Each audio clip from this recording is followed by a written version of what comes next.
Public, welcome members of the public. First item, housekeeping. We're all in different environments, so the message is keep safe in your own environments. Apologies, we've got Dr. Hussain. Any other apologies? Nigel Bell. Right, thank you. And Recorate, we've just had that confirmed. So Jane, would you please take us ahead with the patient story? Okay, thank you, Chair. So the patient story this morning is linked to our agenda item number 14 of today's meeting, which is the Cancer Assurance Report. I'm going to let the story do the talking this morning and hand over directly to Pete. Thank you, Pete. Hi, well, yes, as Jane says, I'm Pete. I've had good health all my life. I've been fit and active, hill walking and such. I just like being outdoors generally. Always well since my 20s. I've had a challenge with my weight, but never really a problem health-wise. I retired from the steel industry, and it's given me a chance to do more of what I enjoyed and do things that time had prevented me doing. One of the things I did was to join a charity fundraising and friendship group. It was indirectly through this group that my journey with prostate cancer began. But let's be clear, the group's not responsible for my prostate cancer. In October 2017, that was the October following my 65th birthday, a couple of us from the group decided we would both take part in Movember, which is when you grow a moustache to raise money for Prostate Cancer UK. Well, neither of us had much knowledge of prostate cancer, but we were aware that it affected many men of our age, and we did have some friends that had been diagnosed. It was around this same time I was contacted by my doctor's surgery to have a flu jab. I'd had little contact with my doctors, and my first reaction was to stick to my belief that all drugs were bad. As I was speaking to the surgery, though, I thought if I could have a health check, as I'd not had one for a few years. And the following week I saw a practice nurse. Now, I asked if I could have a Psa test, the test used to help diagnose prostate cancer. I was just asking for the test as I wanted to reassure myself that I was fit and well. The nurse asked a number of questions about my waterworks. Obvious symptom of prostate cancer is the need to pee regularly, and I didn't know to go regularly unless I'd had a few pints. We both agreed that there were no symptoms of prostate cancer, but she would take a blood sample for the PSA to be sure. I think she might have seen perhaps there was something that was worrying me. Who knows? Hey, I'm glad she did though, because 2 days later came the phone call. The doctor's surgery would like me to see a doctor and take a second test soon. The result of the second test was similar, and my GP arranged an appointment at Barnsley Hospital. The appointment was within a couple of weeks, and it was not a happy wait, although it did give me a bit of time to read up on prostate cancer, and I was reassured in my own mind that it was quite common, it could be treated, and it'd be just a minor blip. When I went in for my appointment at Barnsley Hospital, there was a consultant, one of the specialists from neurology, and a nurse. After the test, the consultant told me that he was quite sure that I'd got an enlarged prostate, and that when the biopsies were tested, he would be able to tell me how serious it was and discuss treatment, and this would take a week or two. Well, it can seem a long wait for results after any test or examination, but trust me, the period after this test was really stressful and felt very long, and I didn't want to talk to anyone about it. I was back in the hospital early November. My wife and I sat in the office and listened to the preamble about the different levels of prostate cancer, and then came the bombshell. I had the worst at level 4. Well, I know that the specialist nurse who gave me the news went on sensitively to explain a referral to Western Park, medication options and more stuff, but my receiver was switched off. My mind was somewhere else. I was so glad my wife was there. I went home feeling downbeat and miserable, and well, suddenly I felt very vulnerable and afraid. I just wanted everything to happen quickly. I'm not good at being ill. I've not had much experience of it, and let's be honest, apart from worry and concern, I felt well, and I still feel well. My head wasn't in the right place. I was on the phone begging early appointments, asking if I could be considered for cancellations. I was a bloody nuisance. Anyway, it turns out I needed further scans, which detected small tumours in my spine, my hip and lymph node. Well, chemo affects people in different ways. I think I was lucky. The two things I did suffer were a loss of taste, which developed into a bad taste. And about 2 weeks into each cycle, I felt unbelievably cold.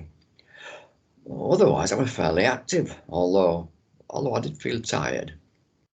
The only other treatment I have now is to have a 3-monthly hormone injection in my ever-growing stomach. These hormone injections help suppress the growth and spread of the cancer, but they do have side effects. The most notable in me is increase in weight and reduced sex drive. I mean, that probably doesn't happen to everyone, but that's what I found. Men are very bad at discussing intimate details, and it was only recently, and 4 years after I started with this, the subject was covered in a new support group at the hospital. We talk about all sorts. One of the group's chaps summed the situation up by saying, living without intercourse would be devastating if it weren't for the fact that he didn't fancy it. I mean, it doesn't mean you can't have loving relationships. I mean, no one talked to me about my sex life before this. After all my experience, I'd like to pass on this message to staff in the NHS who are having conversations with men. Please don't accept "I'm fine" too quickly. Just gently probe and involve the partners, the family where possible, in order to tease out any concerns or wants and offer support. I felt like I was in a wilderness, and I found this new group to be a safe place both to tell my story and also to support others. Yeah, friendships have formed too. My wife said she's noticed how much the group has helped me. She said she thinks that men tend to keep thoughts locked away, and talking's really helped to overcome a lot of worries. Info about healthy eating would have been good too.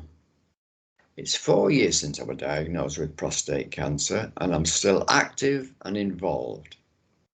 I have only received fantastic service from the NHS, and I recognise how professional and caring they are. Where I am now, that support group or something like that isn't as necessary, but it would have been a godsend in the early days to have someone to turn to for more than medication. So that's my story. Thank you, Pete. So I'd like to invite immediate thoughts and reflections from members of the governing body. Adri. Yeah. Thank you very much for that, Pete. So for me, this is a sort of scenario we see quite often in general practice.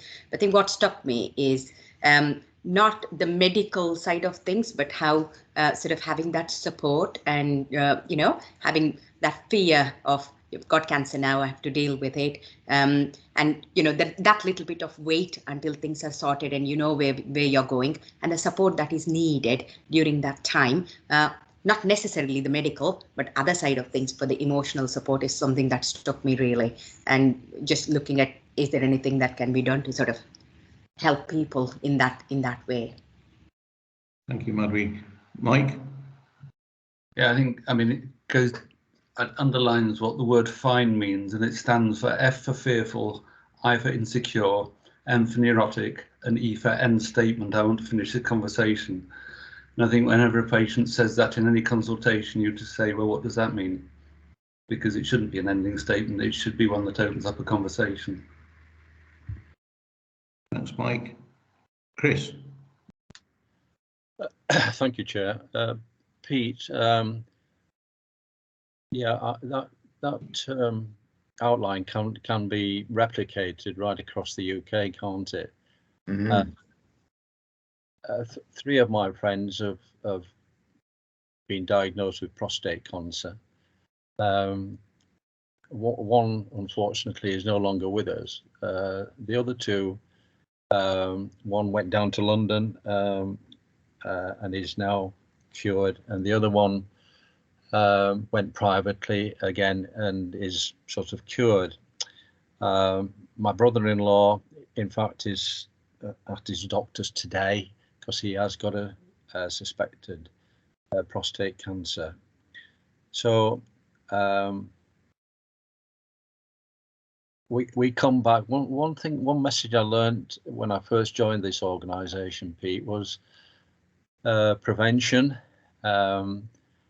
And certainly for the last 7 years, I've had an annual Psa test. In fact, I had the one about 3 weeks ago, and all was good. But interesting that the good work that's now being done, the work that's being recognised, as far as I'm concerned anyway, as a lay member, in terms of support now, by getting people together who are in, let's say, the same boat. And the interesting words you say, I'm fine. Well, you're probably not fine, really, but it's the sort of thing that we say, isn't it? Oh, I'm fine, don't worry about that. So, yeah, early chats, early togethers, early support, getting together with other people who are in the same boat, I think is vital, and recognising that it's not necessarily a death sentence. That, you know, you can go on from year to year. And I'll stress again, I'm not a clinician. I'm just coming from knowledge that I've purposely gleaned to protect myself, and knowledge I've gained from 3 of my friends, and now my brother-in-law. And I'll say one of them unfortunately didn't make it.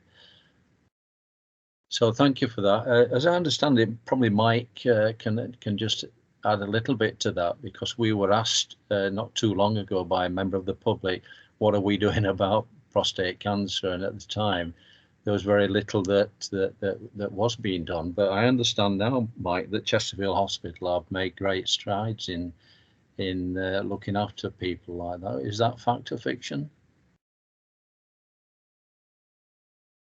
I mean, I think the great moves. I mean, one of the major advances has been using MRI in diagnosis, and that's very much available at Barnsley, because that will tell you,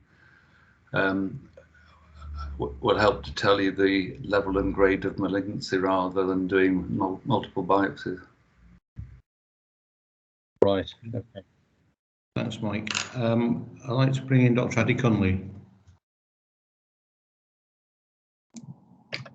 Thank you, Chair. Thanks very much, Pete, for what you told us this morning. My concern as a clinician is, here is Pete, he did not have any symptoms at all, and he ended up with a grade 4 prostate cancer. How do we as clinicians, how do we help to manage that, to pick up people much earlier, especially when they don't have symptoms? Mm-hmm. When do we start inviting them to just have this proper check? And so we've talked a lot about just doing PSAs without symptoms, and when do we start doing them? And that just struck a chord with me. How do we manage this? Yeah, so I think just to bring this to some sort of conclusion, I think first of all, Pete was asymptomatic. I think in terms of what we do about prostate cancer and how we manage it, we've actually made massive strides in improved outcomes, such that now somebody who has prostate cancer is much more likely to die with it than without it. There are some areas, especially younger men seem to be getting it, and they often have a more aggressive course, as we all know. The other question is what we use to screen. And at this moment in time, the PSA, I'm told, doesn't fit the WHO screening criteria for prostate cancer, but it's the best that we have. So it might be that we introduce something like a PSA at the age of 50, but we'd have to look at the evidence and the cost effectiveness of that, because it might pick up 1 or 2, but it might not pick up the large numbers. People might get it the year after. So there are a whole range of issues about how we screen for prostate cancer. And I think we deal mostly with people who either request a test, because we always let them have a test. So there's something about people coming forward and how we encourage that. And the other group are those that are symptomatic, which will be most men over the age of 65 will have some symptoms. So there are some gaps in what we do, but there's some gaps in the knowledge as well. In terms of treatment, with the diagnostics we use, the MRI, that's a massive improvement, because I understand prostate biopsies, one can imagine, were very painful and there was a risk of infection with them. I also noticed there were death sentence and London, and I can assure members of the public that the urology services that we have here, the prostate treatment that we have between the hospital locally and Weston Park, is as good as anywhere in the country. So I think in terms of being able to treat once diagnosed, we're in a good position, and the gap for us probably is the smaller number but significant number of men that we don't get to. So Mike, and then Madhuri. Yeah, I think, well, Pete alluded to this, that one of the major problems is getting men to present with what are considered embarrassing and symptoms you shouldn't discuss or shouldn't own up to. And I think that's one of the major battles with the development of a lot of cancer symptoms, especially in men. Yeah, and I'm not so sure about that, Mike. I'll tell you why, because as an aging doctor who's probably broadly middle-aged or the end of it, a lot of the patients, many of the patients that I see come with specifically men's problems, and some of them are very kind of a sexual dysfunction nature, and I'm always surprised how many do come forward. That doesn't mean that I don't see the ones that don't, but many years ago, I wonder what it is that makes them come forward. And in terms of things like erectile dysfunction, it's because there's a known painless treatment. So there is some messaging to get out, but I think we need to be absolutely sure what the messaging is to hit those people and not getting, to catch those people not coming through. Madhuri? So just to sort of say my own experience of what it used to be when I started as a GP as opposed to now, I think we are seeing a lot of men coming forward asking for, even if they are asymptomatic, just wanting to get their prostate checked just because somebody has been diagnosed or they've heard about it on telly or whatever. I just generally do feel that there are a lot more people, as opposed to what it used to be a few years ago, that they are coming forward to have the tests done. So I suppose there might be a gap, but I think it's not a bigger gap, and the gap is closing. And just to sort of say that the service provision in Barnsley itself, how having an MRI scanner within Barnsley changed how we treat, and the quickness of coming to a diagnosis is much, much better than what it used to be before. So there might be a little bit more about just encouraging more people to come forward for testing and sort of be more aware of their symptoms and talk to somebody about it. But certainly I do think that we're going in the right direction. Yeah, there is a point here, though, that has just popped into my head, and that is that the patients that I see are usually better informed. So they've read about it, seen something on the radio, or their wives or partners are better informed, or their peer group is better informed. So there may be something there about encouraging people who are better informed, as Mike says, a little bit scared, a little bit anxious. Otherwise, we do end up with some health inequalities in terms of presentation of prostate cancer and the state at which they present. So a bit of work for us to do. Okay, so Mike? Yeah, it may be a moment just to mention the behaviour insights work that's going on with cancer. Nudging. It's about the pilots that are starting about kind of the nudge theory of putting ideas into people's heads to make them more willing to come forward with cancer symptoms. Yeah. Okay, so that's a good piece of work we're doing to share awareness and to nudge people into taking action. Okay, so if there are no more points from governing body, I think we've had a good discussion on that. Thank you, Pete, for your patient story. Very realistic. Thank you. Thanks a lot. Bye. Thanks, Pete. Thank you. And thanks, Jane. I'll now move us on to item 5, declarations of interest relevant to the agenda. Are there any anybody wishes to share or update the governing body on? No? Can we then move on to item 6, please, Kirsty, patient and public activity report. Okay, thank you, Chair. So we've got 3 items on the agenda for the patient and public involvement report this month. 3 things just to bring to your attention. So first one, just to offer assurance for this particular governing body meeting. The actual content of this one is going to be picked up in the Primary Care Commissioning Committee, but it's the procurement of the Brearley Medical Centre. So the contract for that, outlined in the paper, has come or is coming to an end. So we've gone out this summer and done a piece of engagement work with people living in Brearley, also patients registered there. So it's just to highlight that we had a really positive response from people. So we had, I think, something like 215 responses, which is really positive. Obviously, with you know, the pandemic over the past year, we haven't been able to physically go out, but we did with this session, recognising that you know, the makeup of that local community, actually not everybody's going to have access to online facilities, you know, and be able to fill in surveys online. So we went out and did some face-to-face sessions at the Methodist Church in Brearley. So just want to say thank you to everybody that fed back into that survey. So that's a live procurement at the moment, and we'll bring those reports back through the Primary Care Commissioning Committee, but just to offer assurance that that's been happening. The other one was some work that we're going to be doing to look into people's experience, probably quite nicely links in with the item that we've just had, so links in with people's experience of what we call the 2-week wait, and people's experience of having that referral for suspected potential cancer, and what their experience is, and actually, you know, is there anything else that we can learn from their experience and then build back into either the services that are offered or anything that we use to wrap around those services. That piece of work will be taking place over the next few weeks, so it's just to highlight that. And then finally, just wanted to signal that there is a national strategy for autistic children, young people and adults that's out. So that's been published, and we'll be using this for our local strategy. So that strategy locally is in development, and we'll be using that national one. So there'll be quite a lot of work taking place, and probably already has actually over this summer phase, to understand what Barnsley people think and how they think we ought to be developing those strategies. So it's just those 3 items just to flag to colleagues. Thanks. Any questions for Kirsty? No? Okay. Can we then move on to 7?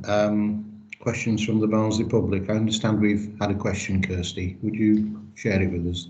We have, and I'm going to read it verbatim. So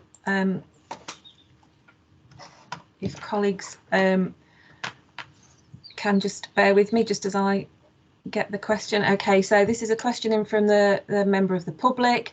It relates to an item around on the agenda around the Barnsley Integrated Care Partnership Group and the place agreement. So that's what it's linked to. So the question is, so this clause is in direct conflict with the NHS guidance, which clearly states that place-based partnership board membership should include, and then in inverted commas, people who use care and support services and their representatives, including Healthwatch. We then have the guidance, which is referenced. So the guidance is guidance on the development of place-based partnerships as part of statutory integrated care systems, which was published on the 2nd of September 2021, which is on page 19.4.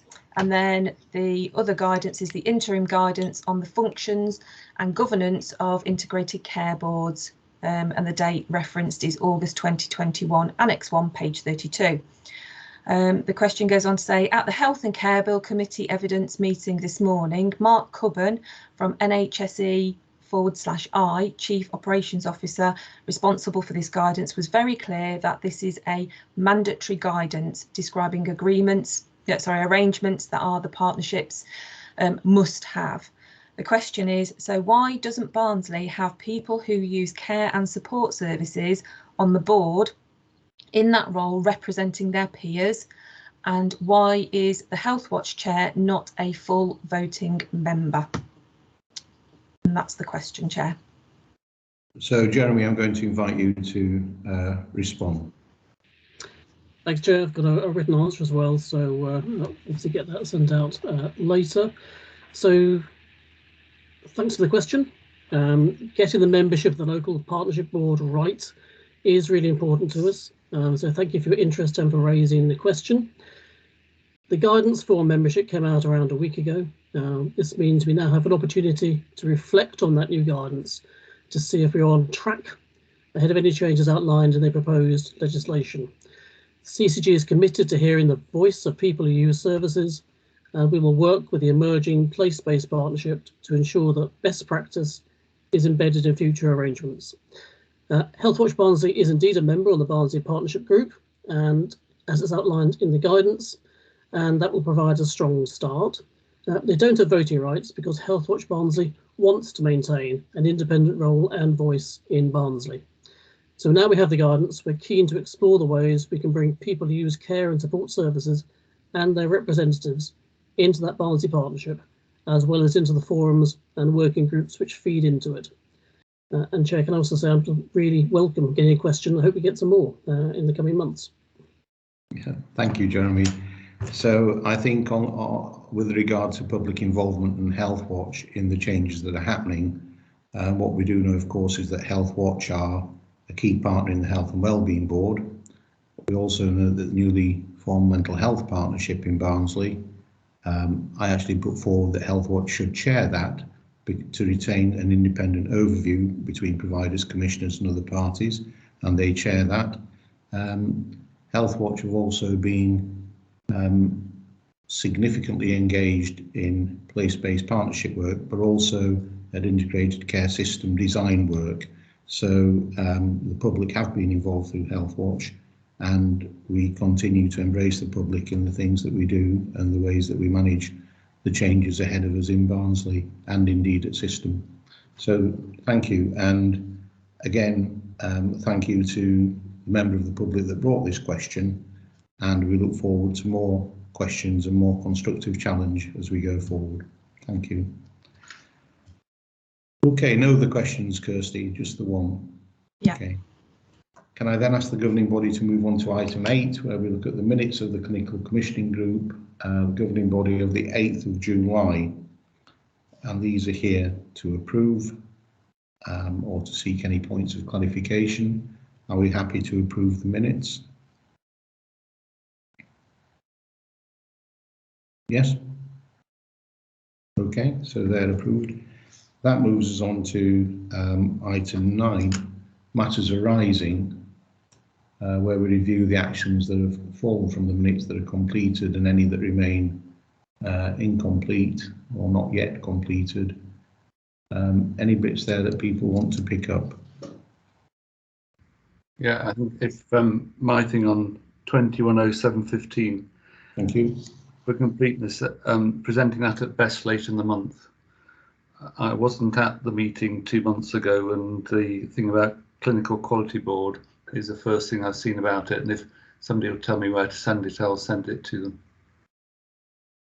Right. Jane, can we pick that up in terms of where Mike has to send his? Yes, yeah. So that would be to the SYB. Which clinical quality board would that be? I'm presuming it's the Barnsley one. Yes, it will be. Yeah. Yeah. Okay, thank you. So I should send that to you, Jane, and you can forward it on. Sorry, yes, please, Mike. Right, I'll do that. Okay. Then we move on. There's 191103, which was an action for me to consider how the voice of young commissioners can be involved. I'm taking that to the next Health and Wellbeing Board. And then there was another thing that just, I wouldn't say irritated me, but sorry, Mark, you wanted to come in. So, no, it's about something later on. Sorry, you carry with that. Right, so I've jumped now to something about GP referrals to CAMS. Let's have a look which item that was. It's on page 4, Chair, I think. Yeah, what's its reference, Jamie? It's GBPU 210516 and 210708. Yeah, 210708. So the language that I'm seeing here, Patrick, and governing body is inappropriate referrals to CAMS. That's not the most constructive language, and I think we'd previously agreed that no referral from a family in need or a child whose family have come forward is inappropriate for the GP to refer. It becomes a question of how that action and how that support is actioned. And I think later on what we've seen is that CAMS would redirect in most cases, but not in all. But what will pick that up now is the single point of access for mental health, so that if it's not deemed to be appropriate for the range of services that CAMS provide, the referral will nevertheless be appropriate to be referred to another service. So it's a bit about triaging the service. But the inappropriate referrals, it has a connotation that GPs are referring where there isn't a need, and that's incorrect.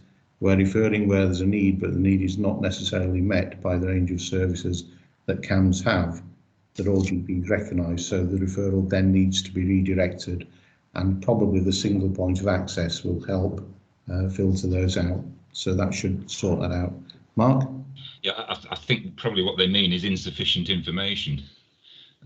Is perhaps more accurate. I just wanted to go back to page 3, 21508. Yep. The suicide prevention bereavement support update. I think Patrick's got a paper on the financial side of that, but I just wanted to point out that that relating to BEST is complete. Yeah. Okay. Thank you. Is there anything else on matters arising? Okay. So that moves us on then to item 10, Chief Officer's report, please, Chris. Thanks, Chair. Morning, everybody. So 3 things to cover in the report this morning. So the first is the annual assessment process with NHS England, NHS Improvement, further guidance that's been issued on the formation of integrated care boards, and a proposal to expand the scope of the Joint Committee of Clinical Commissioning Groups in South Yorkshire and Bassetlaw. So I'll just work my way through. The first is the NHS England NHS Improvement Annual Assessment Letter. The annual assessment was quite different this year. Myself and the Chair were asked to attend a meeting to discuss performance over the last 12 months. There's a copy of the letter and some highlights from it in the report. But the assessment basically includes a narrative on improving the quality of service, reducing health inequalities, involving and consulting the public, complying with financial duties, and leadership and governance. We didn't get a rating as such, so the ratings in previous years have gone from inadequate to outstanding. Our current rating is outstanding as a CCG. The ratings weren't refreshed this year, we just had the narrative which come in the document. But basically, it's an extremely positive report. The CCG's played a key role in supporting the NHS during the pandemic, and effective leadership of the CCG has been fundamental to the local place and wider integrated care system and the recovery plan. The CCG provided strong leadership in Barnsley and at system level through the year, with a focus on leading joint commissioning, maternity services, and the development of system business case for primary care estates. So that's just a flavour, but just a big thank you from me really to all the governing body members and obviously all our staff, absolutely, who've done a fantastic job during the pandemic.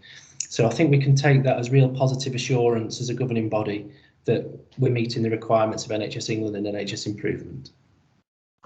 I'll just pause there, Chair, if anyone's got any comments on that, or I'll move on if everyone's okay. I just had one thing during that discussion. We did talk about the success of the COVID vaccination programme in Barnsley, and they have commented, as you see in the letter, positively around the way we were able to use a single PCN structure and future developments with the GP Federation, of which the PCN's are now a committee. So really positive letter, as Chris says. Thank you to everybody. I'm sure if they were rating this year, we would be outstanding again. But I think as we move into a new system, there are probably reasons not to rate people. But however, I think we are outstanding and we continue. And thank you to the governing body, CCG staff, and all our member practices and partners. So yeah, thank you, Chris, please. Thanks, Chair. So just moving us on, I've been trailing the publication of many documents over the last few meetings, and in August, in fact, 13 documents arrived. The documents are particularly highlighted in this paper are the HR framework for developing integrated care boards, the building strong integrated care systems everywhere, the ICS implementation guidance, and an so integrated care board is sort of becoming interchangeable language with integrated care systems now. So if you hear ICB, it's integrated care board, and that's the governing body for an integrated care system. If anyone's, it is new language for us. And the ICS, integrated care system implementation guidance, and due diligence transfer of people and property as we close down a CCG and start an integrated care board. And last one is the interim guidance on functions and governance. So just to flag those up, we'll work through them obviously as an executive team and work with governing body. Particularly want to flag up the guidance on due diligence and transfer. I'm proposing that we start to use our development sessions as a change and transition, overseeing the due diligence, making sure governing body members are fully cited on everything we're doing. And the document's very clear that CCG governing bodies will need to be assured and take leadership in the process of transition from CCGs to integrated care boards. So rest assured, we'll make sure that the governing body is fully cited on all the issues, and we'll seek your assurance. Any comments on the documents, anyone, before I move on? Okay, I'll keep going. So the last bit, so the requirement is just to note those documents for now. The last piece of business in the paper does require support from governing body, so I'll just pause for a second and work through in some more detail. So it's a proposal for the CCG governing bodies to supplement the Joint Commissioning CCG manual to expand the scope of the Joint Committee of CCGs. So in lay terms, we have a joint committee with the other South Yorkshire and Bassetlaw CCGs. We've successfully transformed stroke services, children's surgery services by making decisions jointly together. The proposal is to set out, expand the remit of this group to set up the integrated care board and the transition. So in my words, it would be all design of functions from the 1st of April 2022 we do in a joint committee, but to be very clear that all business relating to this year, all performance issues, all financial issues that relate to this year would clearly sit at the governing body as it does now. So we've liaised with our legal partners to come up with a document to try and explain how that would work. There was a slight complexity with the border change with Bassetlaw. So just to be clear, Bassetlaw CCG will join the Nottinghamshire Integrated Care Board as it forms, but for the purposes of this, they're a full member of the South Yorkshire and Bassetlaw Committee all the way up to the 1st of April 2022. So it's detailed in Appendix 2 in your papers. Chair, I don't know if you've got anything you wish to add, but I'll just be keen to get feedback from governing body members. Yeah, so my view is it's asking us to delegate and from the joint committee also to form a subcommittee, a change and transition board to help us manage the work as we move to ICS. So there's no actual change in the terms of reference of the joint committee or how it votes. So I don't think there's anything there other than some pragmatic changes to allow us to function. So I don't think they would be anything that anyone would object to, and in fact it's hard to imagine another way that we would go through this transition in. So happy to take any thoughts from other governing body members. Okay, Chris. So if everyone's comfortable, then if we could just record that the governing body support the documents, and we'll take that back to the joint committee as your representatives, myself and the chair. Okay. Yeah. Thank you. So we approve the A3A and 3B. Yeah. So that's fine. So we're clear on that. Yeah, that's good, Chris. Carry on. Okie doke. Well, I've done the 3 pieces of business I intended to get through in the report, so I'll probably just stop there, Chair, and just take any questions if anyone's got anything else they wish to ask.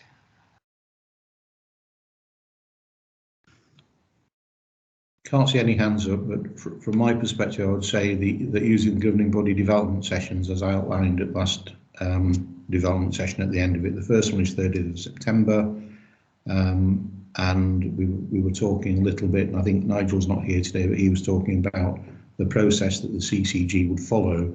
And in the 2 weeks or so since I had those conversations with him, the due diligence guidance has come, so that the senior management team are focused on, as are the audit committee. Nigel's part of that. There are other bits that are CCG duties that we've talked about: quality to improve care, primary care, mental health, future of the governing body, and so forth. And that will become part of the discussions that we will do in these development sessions, which I think at one time, Chris, you suggested we change the name to the change and transition updates for governing body. So governing body will have opportunity to be fully involved and fully cited as we go through to the 31st of March and beyond, because I think there was a bit about having assurance to the governing body, not only about leaving CCG in a good place, but also what comes after is able to do and carry out most of its functions. So I think we're in a good place with that. Mike? It's just to clarify, so my understanding that the joint committee next April will become the Integrated Care Board. Or the joint committee will manage the transition from September to March, at which point an Integrated Care Board would take on accountability. So it won't necessarily be one and the same thing. There'll be different terms of reference and different accountabilities, but yeah, it'll manage the transition period from September to March. But at the moment, my understanding is the joint committee is what represents all the local areas within the LCS. Yeah. It's a joint committee of clinical commissioning groups, Mike, isn't it? And clinical commissioning groups will cease to exist on the 31st of March. So it will manage the transition, but the language and the accountabilities will change post 1st of April. Yeah. So what we have to do as a CCG is make sure it's fully representative. The bodies that follow on are fully representative, and we have some bars of leverage within them. Absolutely. Yeah, as far as the guidance will allow. So the other thing is we are transitioning to something that's going to be detailed in guidance, and already drafts of that have come out. So we have to also comply with what that asks for. But if you think that the principle that we're working on is 80% subsidiarity to place, it will be difficult for that to work without place being heavily involved in the Integrated Care Board. One thing to note, I think for governing body and for the public, is that because CCGs will cease to exist, our current function is very much to make sure that we leave the new organisation in a good place, that we leave our place in a good place, but anything that's going to be a 2 or 3 year plan from now, probably CCGs will have some view on, but it will fall within the remit of the organisation, the Integrated Care Board. From the 1st of April will be responsible and accountable for carrying that out. So it's a bit of making sure things are safe, secure, financial balance, quality, and that we're handing over an organisation fit for purpose and integration into the Integrated Care Board. But the legislation says we cease to exist on the 31st of March 22. Okay. Thank you, Mike. Are there any other points people wish to make or questions for Chris? No? Okay. Anything else you want to say, Chris? No, that's fine. Thanks, Chair. Okay. Thank you for that, Chris. Let's then move on to item 11. Jamie, I've got Jamie and Jeremy here. COVID-19 response and recovery update. Yeah, thanks, Chair. It's me that's picking that up. I think we historically had some updates around the sort of future plans which Jeremy did. So I've kept it relatively short this time and focused just on a couple of areas because there's not been any sort of fundamental change in terms of policy or guidance directly resulting from COVID since the last meeting. The one significant thing that has happened since our last meeting is that we've moved beyond step 4 of the roadmap, which has meant the removing of the remaining restrictions that were sort of placed upon us over the last 18 months or so. So the challenge from that is that as we move into winter and people are beginning to mix in an whole range of different settings, including most recently our children and young people going back into schools, is the impact of fluctuating infection rates and the knock-on effect that has as a result of hospitalisation, staff being ill, etc. I've included a little bit of the data in the report. Time moves on, doesn't it? So at the point I did that, the numbers were as they were. Our infection rates have actually continued to increase. So this week, the infection rate in Barnsley is above 400 now per 100,000 population. So the 7-day rate has continued to go up, and that wouldn't reflect the schools going back. So that would be prior to schools going back. Others in South Yorkshire are at similar levels, some slightly above. The other factor for us is that the number of over 60s, so the rate of the 60 plus population is amongst the highest in the region. So our over 60 rate is high now, and that's increased. So we're on a sort of fluctuating pattern. Our rate were the highest in June in comparison to others. But as we've continued to see the peak, we've now dipped below, so Rotherham and Doncaster and other neighbours. But we seem to sort of just follow that up and down pattern. In terms of the hospitalisation rates, so just verbally to provide that, there's 40 plus, so it stays around 40, the number for the last couple of weeks. It's dipped a little bit below, it's gone a little bit above. Some of those patients are continuing to be in hospital and ill with COVID, so symptomatic patients, but there's quite a big number who are asymptomatic, and obviously because of the screening programs are identified as having COVID once they're in hospital.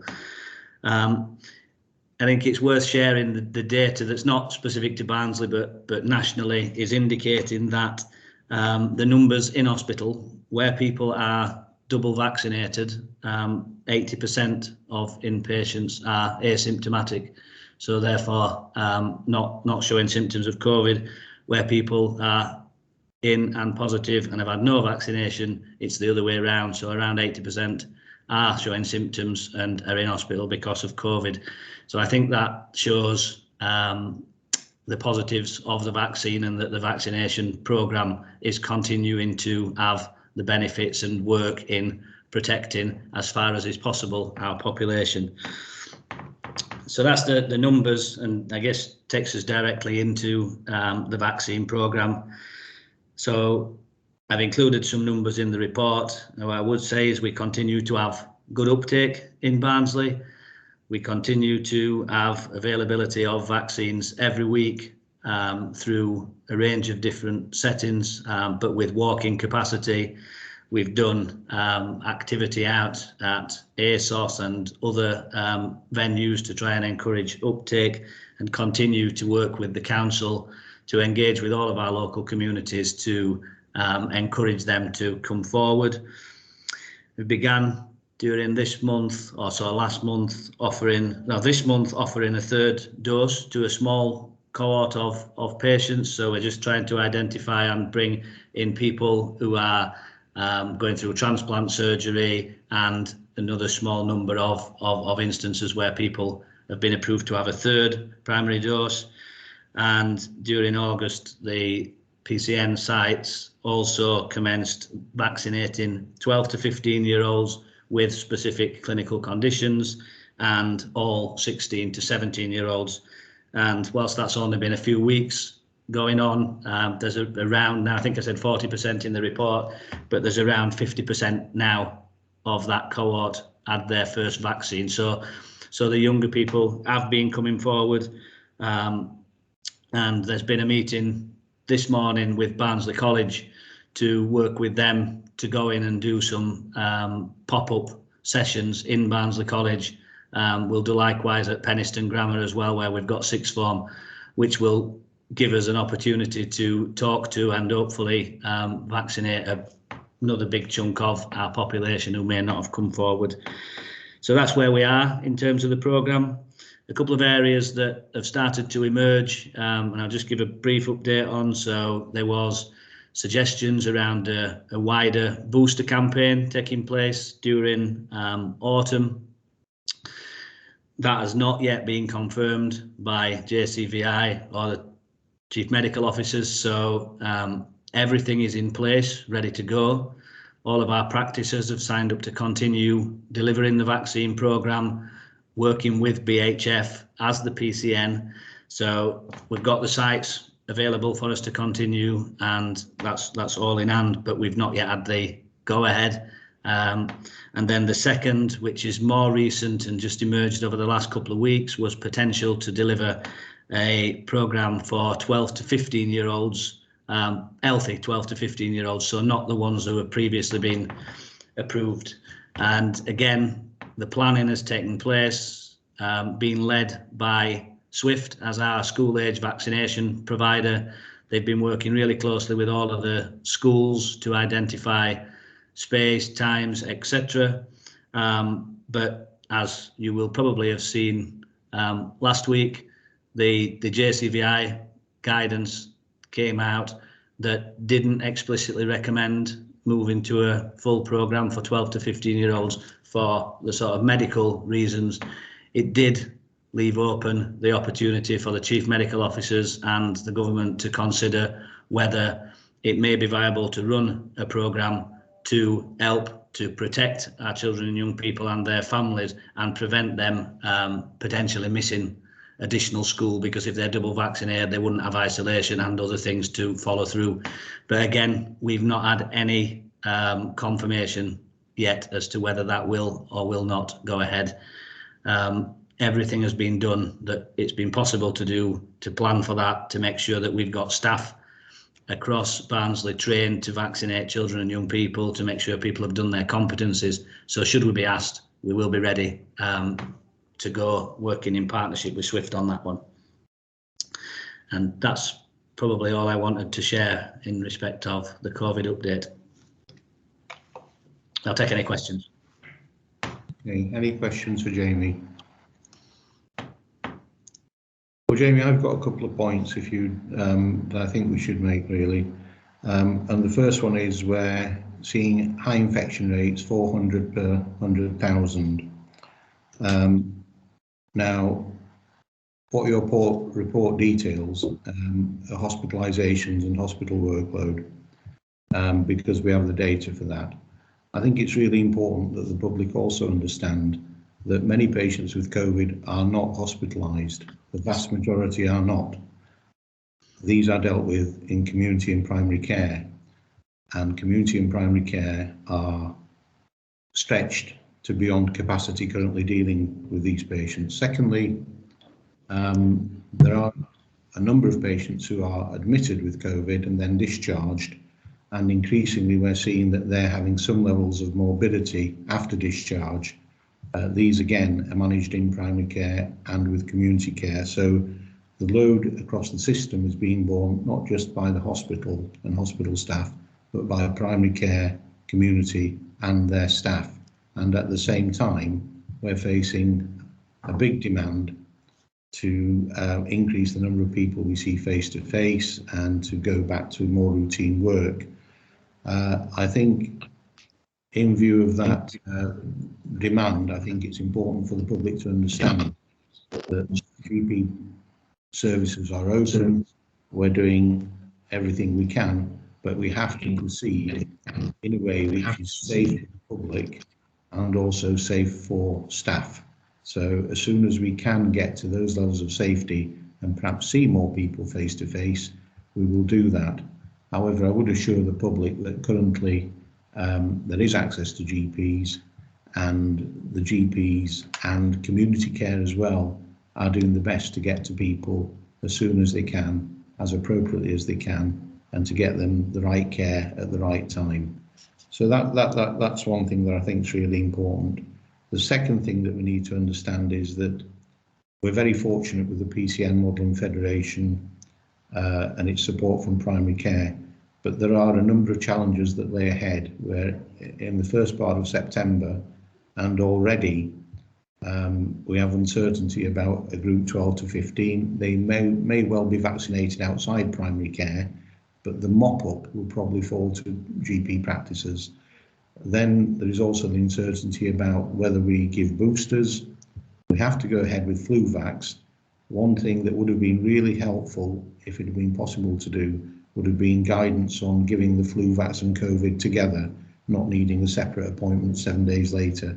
And we're still waiting for that, as far as I understand. So at the moment, practices are progressing with their flu appointments, but if we have to do a booster campaign for the COVID vaccines and the wraparound to whatever's put in place, that will be another burden. We're also approaching the winter. So I think what I would say to the public is be understanding that all parts of the healthcare system in Barnsley serve to work for the people of Barnsley, but we are currently under a range of quite severe pressures and anticipate more pressure as we go through the winter. But as always, we will put people first, and Barnsley primary community hospital, the whole system will do its best. I think it's important for the public to understand that in the full context of service delivery in Barnsley. So that's the point I wanted to make, or points. Do we have any other thoughts from governing body, please?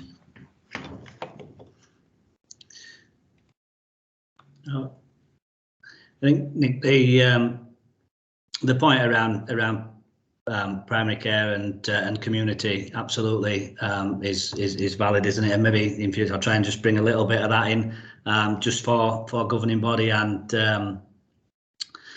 members of the public. The services that we have sort of developed together and put around to support and expand primary care, as you say, supported by the Healthcare Federation, are full all of the time. So at the moment we've got the Audit clinic, which is providing face-to-face and home visit appointments for people who have got COVID symptoms, and that is seeing the same sorts of numbers coming through and increasing numbers than it had previously, and we're looking to expand that as we move into winter and probably provide that during the daytime from earlier, so 10 till 10, hopefully a 12-hour service.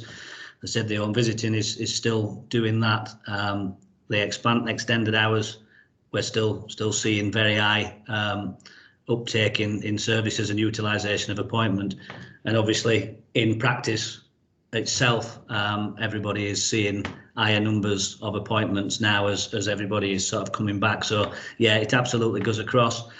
In terms of the flu programme, it's probably worth just noting to governing body, there is from JCVI an indication that you could do some of the vaccinations together for flu and COVID. I think the challenge comes in the practicalities of that. If the vaccine, because they've not confirmed what that would be, should be Pfizer, whereby you need the 15-minute observation after. So you've got two separate processes that work different, and the supply will not be concurrent. So the message that we're getting as it currently stands is, if you get your COVID vaccines, get on, and we get the go ahead for the booster, and we've got COVID vaccines, get on and do. If we get the flu vaccines into practice, don't hold back waiting for COVID vaccines to come, get on and do them and make sure we're getting the protection we can. What it means, unfortunately, is potential duplication of having to go and do some things twice, particularly where it would be more straightforward, such as where we need to do home visits. If we've got to go and do 2 home visits, or where we're going into care homes, that would have been simpler, wouldn't it? But I think we just need to go as it is and await the national guidance. Okay, Mark, you had your hand up. You're on mute. The other thing to mention, I suppose, is the potential delay in flu vaccines. I know we've been advised that it will be on time, but we're not sure about that yet. And there are clinics, we have a clinic booked full for the week after it's supposed to arrive. The other thing is, Jamie mentioned schools, but I'm aware this week there's been a lot more positive tests in children that I've seen coming through. So that already is starting to have an effect. Yeah. Thank you. John? Yeah, just controversial as usual. Jamie and Nick has pointed out, perhaps we could put in the minutes that primary care is a provider, since the ICS doesn't seem to accept that. Because a lot of this is going to fall on primary care, full stop. And as Nick said, highlighted in the report, what's happening in secondary care is only half the story. So we need to say, yeah, primary care is there and it is a provider and it's doing its job. Thank you. Okay, so thank you for that update and thank you for the discussion around that. And I'm sure members of the public, when viewing this, will have a better understanding of the pressures the system faces. I'd like now to move us on, please, to item 12, Barnsley Place Agreement, which is here to be approved by the governing body, having been, I wouldn't say approved, as agreed in principle by the Integrated Care Partnership Group. It's now gone to sovereign bodies. Thank you, Jeremy. Thanks, Nick. So you have the paper and the agreement in the pack. It's a summary paper starting on page 110 of your pack. I'll just pick out a couple of key points for members of the public and just key points around what is in the agreement and the purpose of it. So the purpose of this report is just to update you all on the proposed arrangements for the development of the Barnsley Integrated Care Partnership, including a collaborative agreement for the Integrated Care Partnership providers, referred to as the Place Agreement here. So, and the purpose of the Place Agreement is to build on our existing arrangements. As you know, we've got the Integrated Care Partnership Group in existence for a number of years now. This is the next step in its evolution. That's currently being governed by informal terms of reference.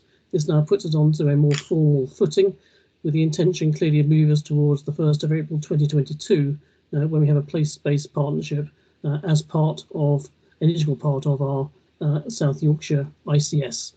So I think it's an important step on the journey for us to demonstrate as a place that we are absolutely on the front foot in our ambition to remain a place which receives maximum delegation from within our ICS into Barnsley, so we can continue to make decisions about Barnsley here in Barnsley. So it's an important step on the route, but it is not the end point. We'll be clear about that.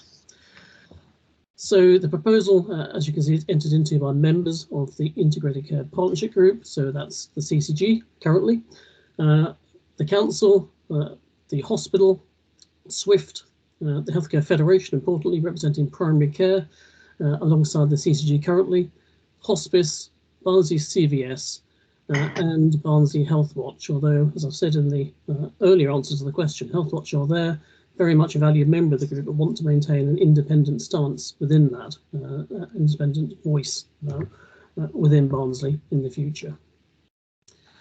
So we've had the Integrated Care Partnership in place for a range of for a number of years. We now have the Health and Care Bill, which has been past second reading in Parliament and is currently in committee stage. So we have that bill to look at, and we have now an emerging set of guidance which is coming out as well, a lot of it which came out quite recently within the last 2 weeks. So is later in terms of guidance coming out than our current state of development of the Place Agreement. So just in terms of a little bit more about it, just probably worth referring to page 112 of the pack, paragraph 8. So the Place Agreement is intended to work alongside and to facilitate the development of provider collaborative arrangements as well. These will be program work to develop both the place-based partnership of Barnsley through the governance structures that we have, as well as that provider collaborative in our place. So, for instance, we're seeing much closer working between BHF and SWIFT in terms of bringing together our out-of-hospital services into a more formal alignment. The work's been undertaken on behalf of Partnership Group through what we call a design team. So we've had various members sitting on that. Our AO, Chris, has been chairing that. Nick's present there as well. And of course, it's also been through Partnership Group, where we have representation from the CCG and from primary care. Back onto page 112 of that pack. So the place agreement sets out the vision and core objectives for partners in terms of the development and delivery of the ICP. And that mirrors very much the Healthcare Compact that the ICS has collectively produced and which went to governing body for a look through previously, and we took a look at that, and we decided that was fit for purpose at the time, and that is now an ICS document and agreement. So we mirror those principles in this place agreement. On page 113, under paragraph 12, just saying it says there what we're signing up to.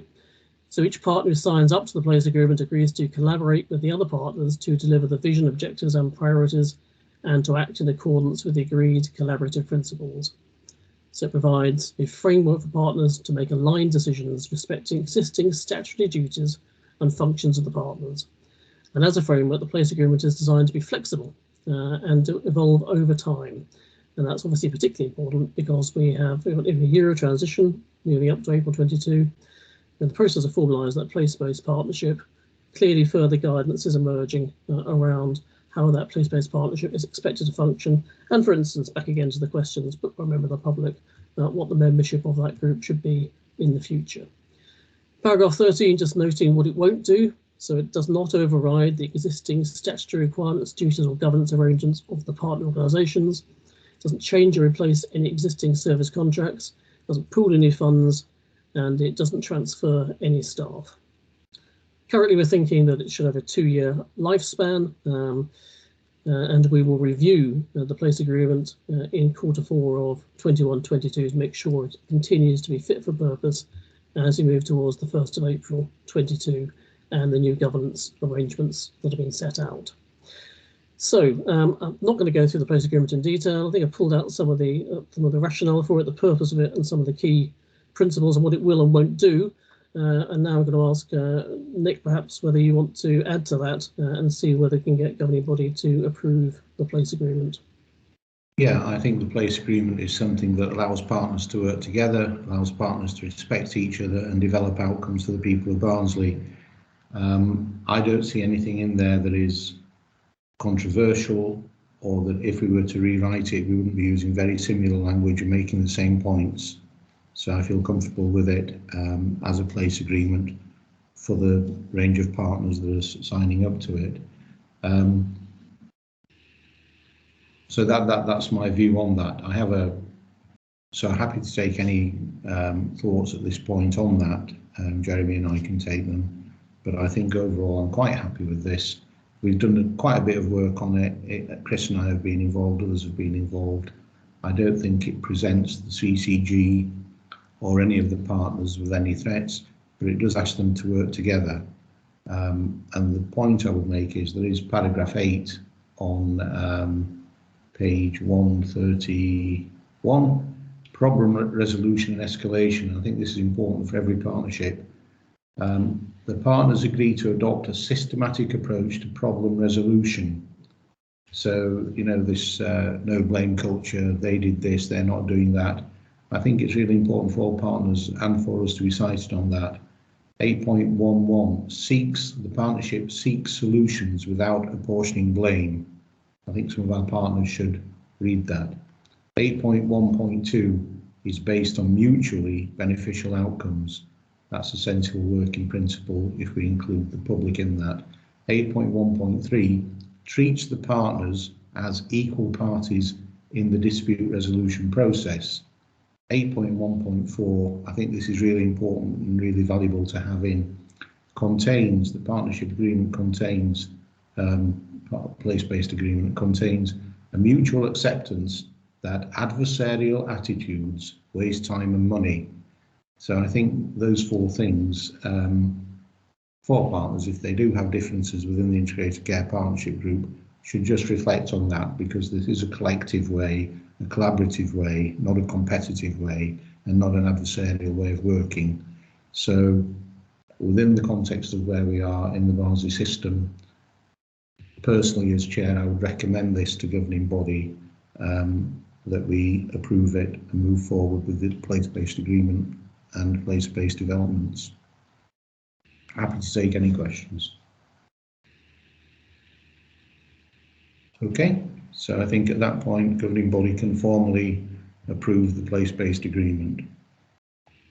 Thank you, Jeremy. So, Jeremy, again, would you take us into item 13, Barnsley Health and Social Care Plan, please? Yeah, delighted to. And really, the place agreement for me underpins now our work on delivering this health and care plan, because what we have in the plan, as I set out in the governing body development session on the 19th of August, are a range of priorities and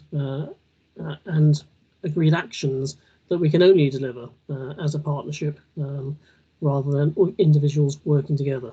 And of course, we've got successful partnership arrangements.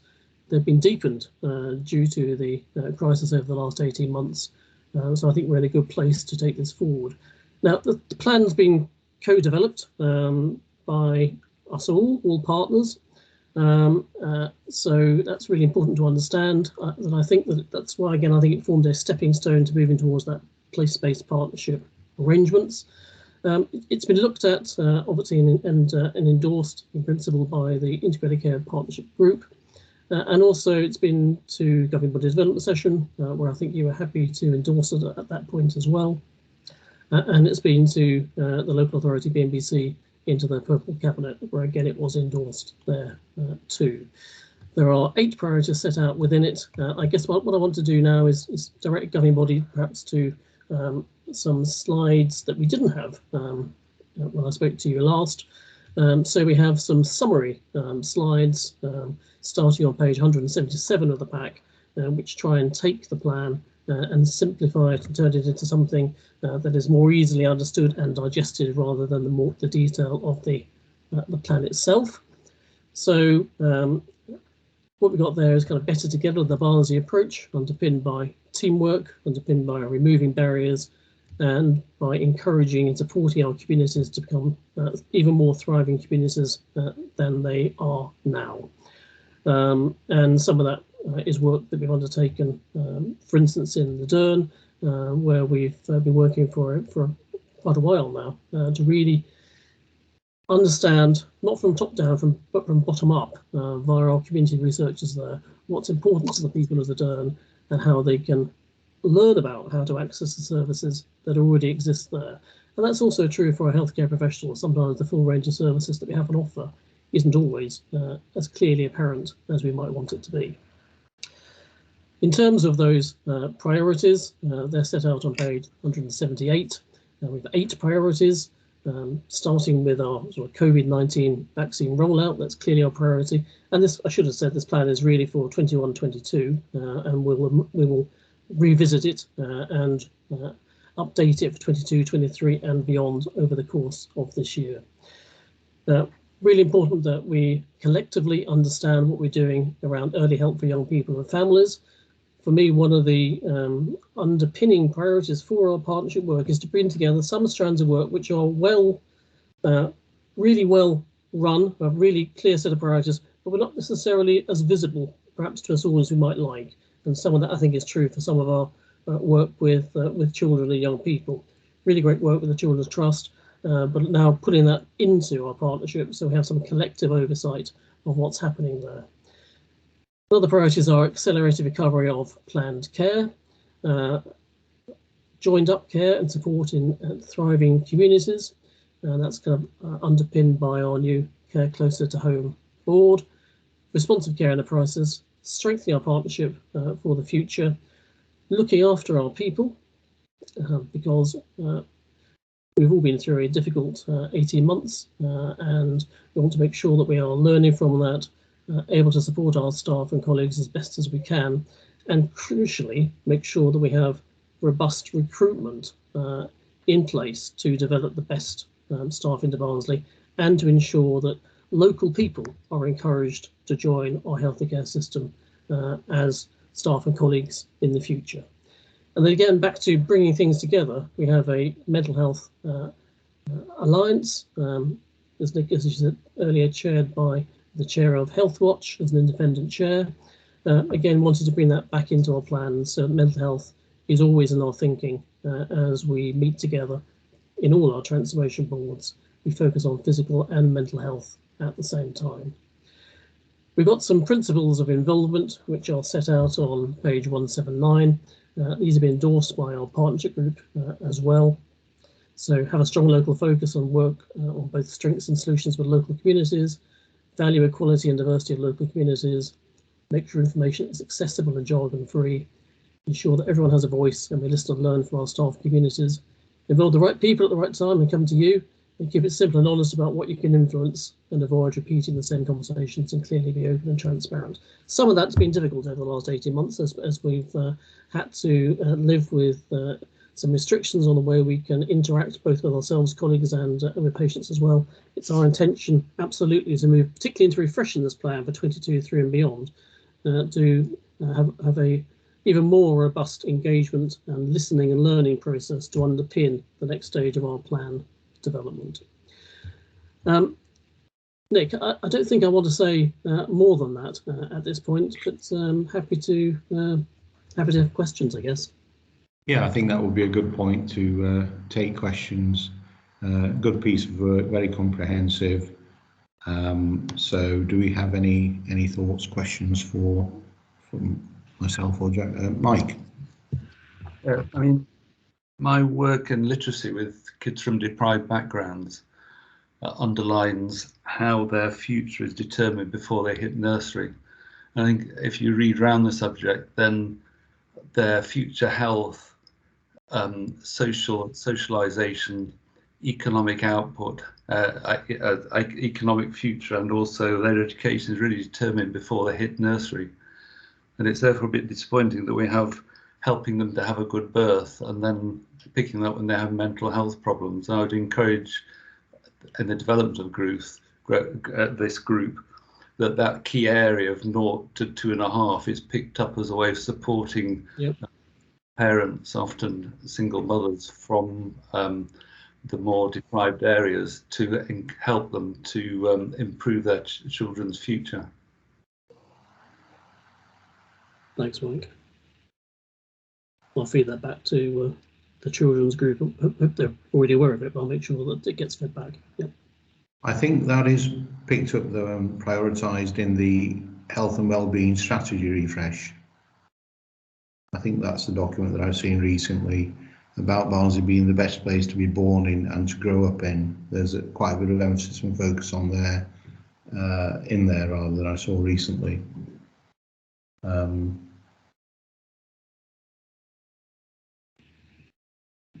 But we might just need to take that back and highlight it a little bit, Jeremy, in this as well, if it's in the health and wellbeing. I will do. Now's a good time because that strategy is being revisited, as you know, and rewritten. So early drafts are circulating now. Yeah. Okay, and in this. Okay. Any other feedback? Chris Millington. Jeremy, you mentioned that there's lots of good things happening out there, but getting that message over to the general public and indeed some of our GP practices needs building on. And I would be saying, well, what exactly are we going to do in terms of getting that information out that those facilities are available? So that's point one. Point two, on page 179, if you could just tell me what this statement means. Actually, it says avoid repeating the same conversations. What do you mean by it? What do we mean by that? So what I first think of when I see that statement written down is something we've talked about for a long time, isn't it? When a patient can tell their story to a multitude of different health and care professionals, and somehow that story isn't joined up, so they have to repeat it more than once. So, so for instance, part of our solution to that is to introduce a shared care record. So we've got plans underway to do that. It's not straightforward, but we're working hard on that. But also, it's making sure, for instance, that our integrated neighbourhood teams are working as one team rather than, as has been the case, multiple different teams working with one organisation. Right.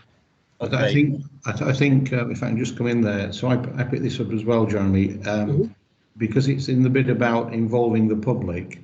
It may just feel that the conversation is going to happen with just a part of the public once. I think that's yeah, I see that. I don't know if that's Chris's point or not, but yeah. Well, just to reinforce the point, and I appreciate this is a meeting in public and not a Chris Millington show, but as you know, I chair Barnsley Patient Council, and it's cropped up several times from attendees that I've been to hospital and I've had to repeat my story time and time again, and I want to reinforce that really in that my wife 2 weeks ago, within the space of 30 minutes, was asked by 5 different nurses, what's your name, what's your date of birth, and it was all written down on scrappy bits of paper. So it's like anything else. If you break your leg, you tend to see people with broken legs, and if something happens to you, so it's very close to my heart at the moment. So if we actually get behind that and really deliver that will remove a massive amount of frustration, I can assure you. Thank you. Thank you. Mike? Yeah, I think from what Jeremy was saying, I think in the Durn and the partnership work, they found there were some families who had endless, I think there were up to 20 agencies working, some of whom were trying to do the same thing, and there were still gaps in the system. So I think a lot of this talking to each other is related to sorting out gaps in the service and overlaps in the service, so they have one proper service rather than lots of fragmented ones. Okay, so taking those comments, I think it says for information, but I think from the governing body's perspective, we've received for information and we support the health and care plan with some of the comments made. No other comments, so I think we're supportive of it. Okay, thank you, Jeremy. So now is Siobhan with us? We have a... I'm here, yes I am. Good, welcome. We have a assurance report and cancer update, Siobhan. Thank you very much. Thank you, Chair. Unfortunately, the last minute, Dr. Kadasha cannot be here today, so he's asked me to present this report. My name is Siobhan Lenjanowski and I am the Lead Commissioner and Transformation Manager and the Cancer Programme Lead. This is our 6-monthly assurance report, as we do on a regular basis. And I think the main points we'd just like to bring over to governing body that are within the report as well is, as we've mentioned before, we are targeting people not coming forward due to COVID fears. So we know from looking at data we've collected that actually a number of groups are still not coming forward, or certain groups. So we're working on that really hard as well and trying to do that targeted work. We've got a new clinical decision tool in place that for GPs. And the reason we brought that in is to simplify the process, to make it much easier for GPs to know which tumour referral pathway they need to go to when they've got a patient in front of them, and to make that consistent process around referrals. We have brought in the FIT test, and the FIT test is a cancer exclusion test for lower GI, so for stomach, lower bowel cancer.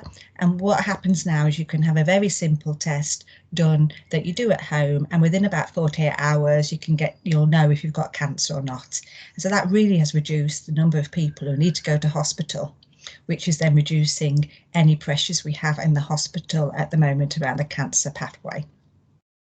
The FIT tests are sometimes taking a bit longer to come back than 48 hours. I wondered if it might be. Thank you for that. Yeah, maybe maybe 7 days then, 7 to 10 days, but it's much faster, much quicker than and easily done. Very simple test now, and it's helping so many people who are really worried about whether they've got cancer, which is once again, in the patient story this morning, we had that issue about waiting to know if you have got cancer is really important. The hospital is prioritising cancer referrals, as we say in the report, and we've really improved our triage working. And the reason we've improved the triage working is because if we're trying to get people to be able to have a test as quick as possible and not have to go to a first appointment with a consultant, because as we said, people want to know as quick as possible they've got cancer. But also one of our targets this year that we knew was coming in, we've been preparing for the last couple of years, is to give a diagnosis to people after referral from a GP within 28 days. We're working really hard on that. And at the moment, we're at 65% and the target's 75% by October. So I think we're really doing well, and we're probably one of the highest across South Yorkshire and Bassetlaw for that. So a lot of that work about the triaging, how we bring in extra staff to support our consultants and staff within the cancer pathway to be able to make that referral and diagnosis as quick as possible is really paying off, because we're at 65% at the moment, and we think in the next month or two we will get to that 75%. So that's really a credit to everybody who's been working on that. We still have some challenges about lower GI, so lower sort of bowel sort of referrals and urology, and we had that before COVID, and we're working really hard on that. And some of that is also because some of our urology patients go to Sheffield, and Sheffield have got quite some big backlogs. It's not that we've got the backlogs, but we're working really hard to make sure we prioritise people. So it's not that they don't get the test and the diagnosis in Barnsley, it's the fact that they don't get a treatment day within 62 days. Hospitals, as we said in the report, have put extra slots on the evenings, weekends, continue to do that on a regular basis, because we have seen an increase in referrals by 50% compared to pre-COVID. But extra staff, as I said before, are helping the clinicians to make those decisions and tell people quick as possible they've got cancer, and then also put in treatment dates, and that's what we're trying to do. We've lots of safe nesting going on, because we have people who are deciding to postpone having their treatment or having their diagnostics test. So we have to put safety nesting to make sure that we are clinically prioritising, then going back to them saying that, we need you to come forward. I know you're worried about COVID, but can we do this? And successfully, the hospital in the last month, 6 weeks, has actually worked really hard and does not have any more now patients who are waiting more than 104 days. And we've really reduced it down to that. We've seen an increase in hospital referrals, which I alluded before, and they're going, so pre-COVID, we had about 400 referrals per month. We've got about 800 to 1,000 now, but we're managing that really well. We've put extra capacity in. As I said before, we've got cancer support workers going in to support patients who are waiting, but also to bring in more admin support to our clinicians so that we can support those extra referrals, and we are managing that really well. We did have a bit of a blip in about the 14 days for the breast cancer pathway earlier this year, about June, July time, but that's because we also had an increase of referrals because of Sarah Harding, who unfortunately has died recently of breast cancer, and that actually increased people coming forward to the GPs. But the majority of those people didn't actually have breast cancer, but we managed it really well, and the clinicians in the breast tumour just worked more extra hours and are now able to see people within 14 days. There's been a lot of issues and feedback to us in the papers and everything, and also to patients about whether they can access appointments for GPs. We just wanted to say what we've done around that is we're training our care coordinators, who are part of the primary care network, additional roles, and our reception staff to understand the importance of cancer symptoms and how to pick people up who are ringing to say this person is seen as possible, and that's really working. We're also, as we mentioned, as Mike mentioned to this morning in the patient story, we're doing nudge behavioural insight work, which is within the paper. And that's nudging people and using that behavioural theory to come forward, but also to stay on their pathway. And we're really pleased about that we're doing, in partnership with the food bank and the voluntary sector, that they're part of one of the trials for the nudge behavioural, which is focusing on early diagnosis cancer. So yeah, that's really innovative. We've recently been asked to attend the area council committees, and we've already done, Emma and ourselves, 3 of them between us, because the local councils wanted to know about how they can support the early diagnosis work, and we've been able to then engage with the councillors who then engage with local people to say, this is the issues, this is where we are, and also giving assurance to them that we do have this in hand and that the hospital and ourselves as a system are prioritising cancer. As we said before, in the patient story, we continue to support people who have cancer, because some people will have cancer and those at end of life. And we're now going into our next phase of our Living Beyond Cancer programme, which was a 4-year programme that we came to the end of, that was funded by Macmillan, but now we're carrying that work on. To summarise, the cancer programme has a robust governance process in place that is through the Cancer Steering Group, and we have 6 weekly meetings. We have a programme plan in place, and we all work as a partnership system group about how we mitigate the risks and deal with anything that's coming along because of COVID. We're using data and the nudge theory to encourage people to come forward who are not coming forward, and we're on track to meet the 28 days faster diagnosis target the next 6 months. Finally, we've had some really good news as well and some celebration, and our cancer nurses have been shortlisted for a Nursing Times Award for the lung neck pump pathway, and so they went yesterday, if anybody's seen it, off to present their shortlisting and what they're doing, and hopefully in October we will win that award. And then also the Nudge Braver work in conjunction with the Cancer Alliance has been shortlisted for the Health Service Journal National Award. So we're getting recognised as well that our innovative work and what we're doing is really making a difference. Thank you. I'll just open up to questions now. Yeah, any questions for Siobhan? No? Very good. Do we feel assured? Yes. I think there is, yes, well, I think there is one bit though, Siobhan, that might need a little bit of unpicking, and that is that when patients speak to primary care receptionists and are asked for their symptoms or signs, there's a high number that don't wish to share them and feel very private about them. And so you might wish to think about some public engagement work for patients to understand why they're being asked these questions by a receptionist as opposed to the doctor. If you want to get those patients in quicker, there is something about relating some of the conversation and recognising that receptionists are a very professional first part of our service quite often, and that people should be prepared to have those conversations and how that works. Because the best receptionists in the world can't do anything with the patient if the patient will tell them that little bit more in the circumstances you describe. And of course some will choose not to, and that's fine as well. But as long as they understand that it's part of their professional engagement talking to receptionists and it's kept confidential. Okay. Thank you. Yes, we will do that. Yeah, thank you. So that's very good. So if there's no further questions for Siobhan, thank you for Siobhan and for stepping in for Hussein. And we'll move on then. Thank you to item 15, Transforming Care Update. Patrick. Thank you, Chair. I'll take the paper as being read.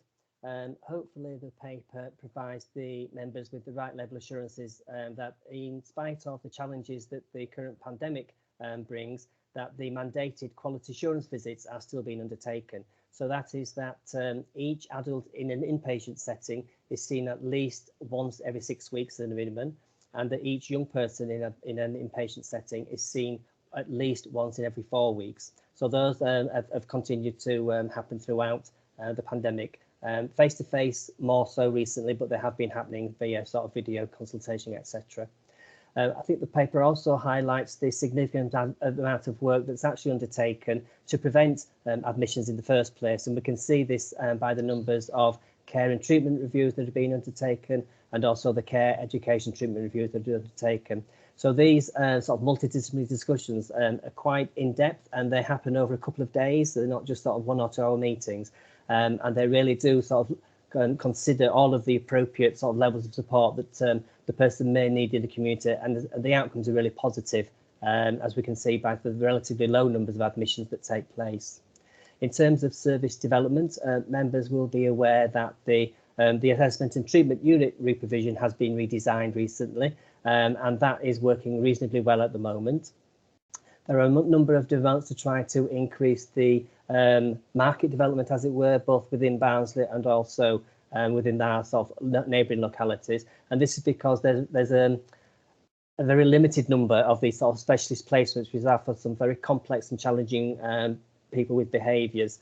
So we are trying to extend that market area, and we're also looking at developing with providers sort of a safe space, and this is to try to de-escalate the sort of levels of crisis that these people may have, which often may lead to sort of placement breakdowns. And of course, because we're limited with numbers of places that we can put some of these people, it's really important that we've tried to maintain both their placements within the community, but also their inpatient placements as well.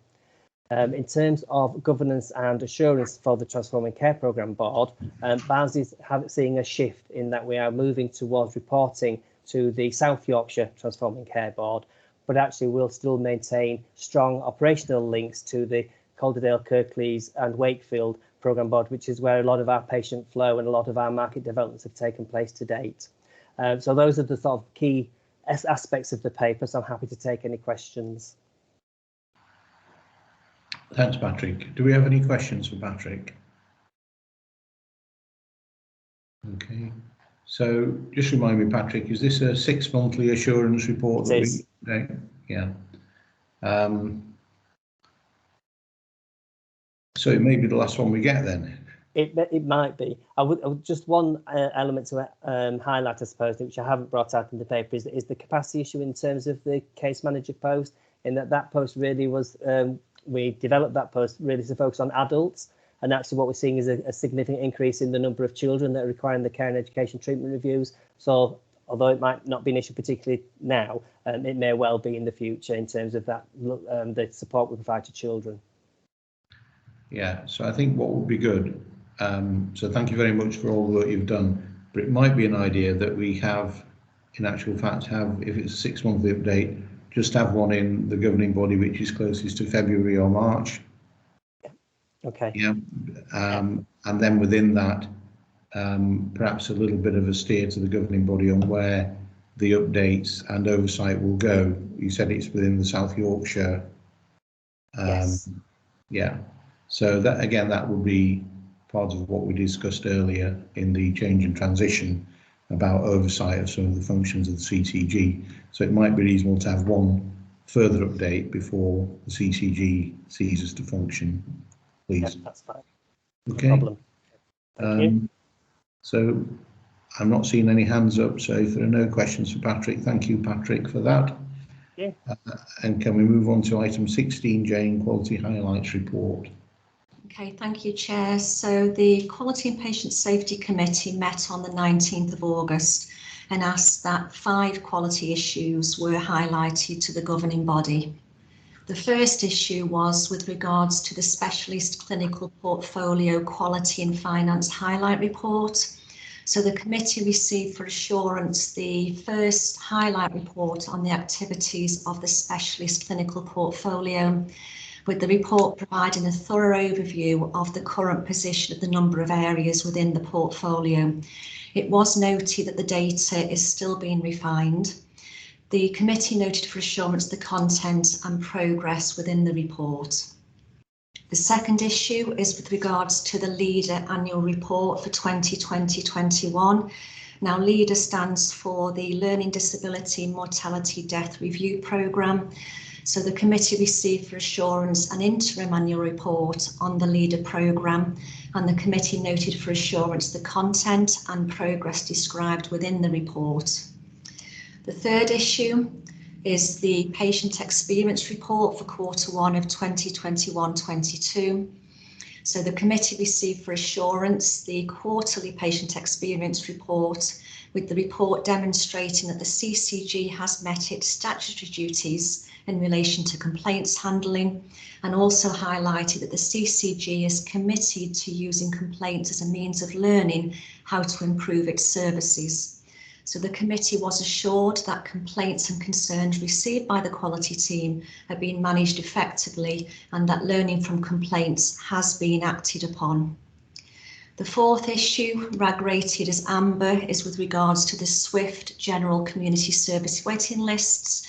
The governing body is well versed that this has been to the governing body a number of times. So the committee was briefed on the progress made by SWIFT to accurately identify length of waits for its community services. So a waiting list report is now included in the suite of monthly contract reports that SWIFT send to the CCG. And this report at the moment covers adult epilepsy, continence and neurology and dietetics. The work completed so far has provided reassurance that waits in these specialties are not as long as we previously thought, following a review of the data that the quality team completed. Data cleansing for other services is expected to take 3 to 4 months, after which the CCG is expecting reporting to be extended to cover all services in community service waiting lists.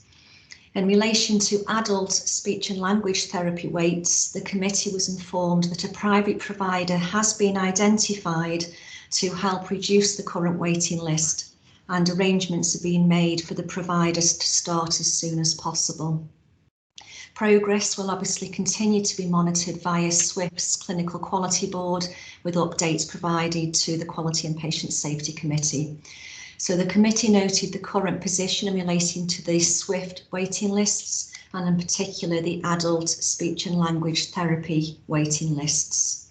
And finally, the adults and children safeguarding update, which was RAG rated as amber. So the committee was provided with a comprehensive update on safeguarding adults and children for assurance. The update included the significant changes in senior safeguarding post and BMBC social care, the increase in safeguarding cases relating to neglect. The CCG designated nurse for safeguarding adults has accepted a full-time post in Sheffield, and safeguarding reviews and safeguarding campaigns.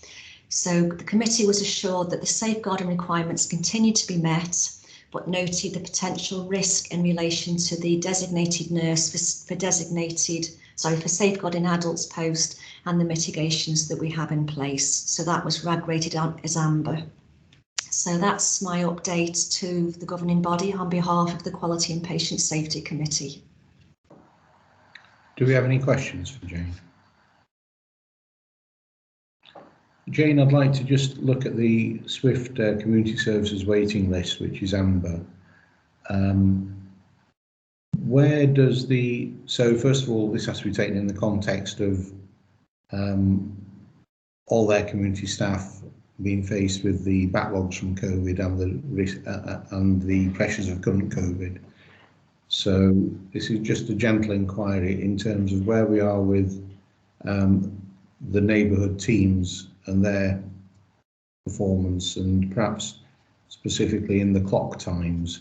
Mm-hmm. Is that data that would come to the contract monitoring board, or is it something that you're focused on?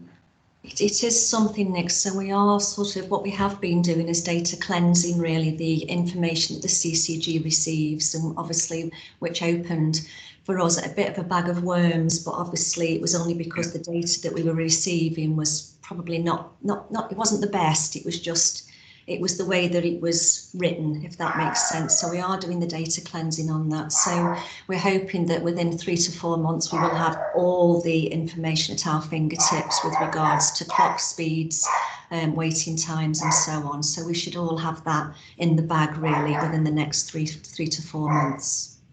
Right, okay, thank you. Any other bits, comments, questions for Jane? Roxana? Yeah, just picking up on your point, Nick, around clock speeds, really. So my understanding is that information has only just recently been signed off and approved, so we should start seeing that information coming through. So that'll be new. That's new information that we've probably not received before. So that's slightly different to the information around the waiting list. So these are the new KPIs around the neighbourhood teams. So those will get reported through the Clinical Quality Board. Thank you. Thank you. So, Jamie? Yes, sorry, Chair, just reflecting back to the Barnsley plan that we looked at earlier, and one of the areas under there is the sort of planned care programme. And I know this is community as opposed to elective planned, but some of this is planned activity, and through the planned care board, Jill from Swift also brings some of the headlines around waiting times in there. So in terms of how we go forward as a partnership and discuss waiting times and priorities, we will continue to do that there as well. So we're looking at it from a number of angles, and I guess it'll not be lost as we move through a transition. Yeah, and I suppose therefore, again, that's another transition point, isn't it, about how we hand over. So it would be good for that data that Jill provides then to go, as even if it's a minimal data set, to quality and patient safety, or that may be what you're already getting, so they can have an overview on it. Yeah, okay, yep. So thank you for that. So thank you for that, Jane. Can we then, Richard, move on to risk and governance report, please? And if you could take us through, we can take questions, and then if you could also do the governing body ask for us, please, Richard. Yeah, that's fine. Thank you, Nick. So there are, I think, 5 different elements to my paper this time. Assurance framework, risk register, some reviews of terms of reference, the emergency planning, resilience and response self-assessment, and finally some tidying up and housekeeping around our constitution. So I'll try and navigate us through those 5 elements. Taking the first one, assurance framework, as far as that's concerned, you've got the assurance framework in your packs. That's there for assurance as always. No significant changes or developments in that since the last time the governing body saw it. So that's there, as I say, for assurance and information around delivery of the CCG's strategic objectives. Next element is the risk register, and again you've got the risk register in your packs to be assured that continues to be reviewed and updated. The paper makes reference to a couple of changes to scores to risks that are recommended by the Quality and Patient Safety Committee.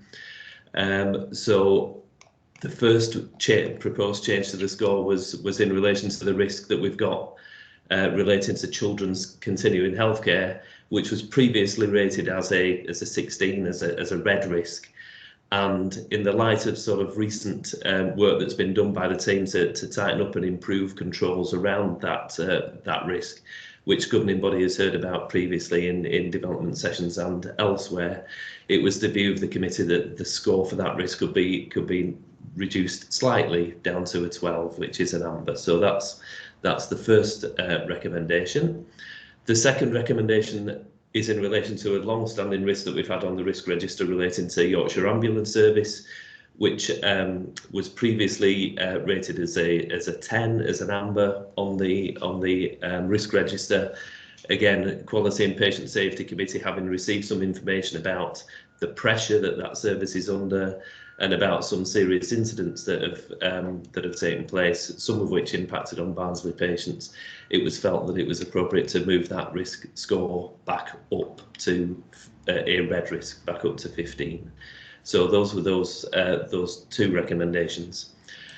And then subsequent to my sort of drafting this paper and sending it out for governing body, I believe there was a discussion at Finance and Performance Committee last Thursday, where there was a recommendation that 2 additional risks are also added to the risk register.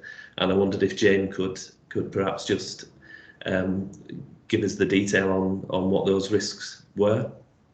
Okay, thanks, Richard. So the first one is with regards to Barnsley and across South Yorkshire and Bassetlaw. We know it's a national problem as well, being unable to commission care that demonstrates value for money for complex patients And we've got, as we know, limited providers, and they're very costly. So it's, you know, the mitigation for this one is that, you know, I will work across South Yorkshire and Basset Law to determine the level of risk and action plan to be developed going forward. But it's about commissioning care that does demonstrate value for money, because, you know, it will create a significant financial risk to the CCG, because these are complex patients with high cost packages.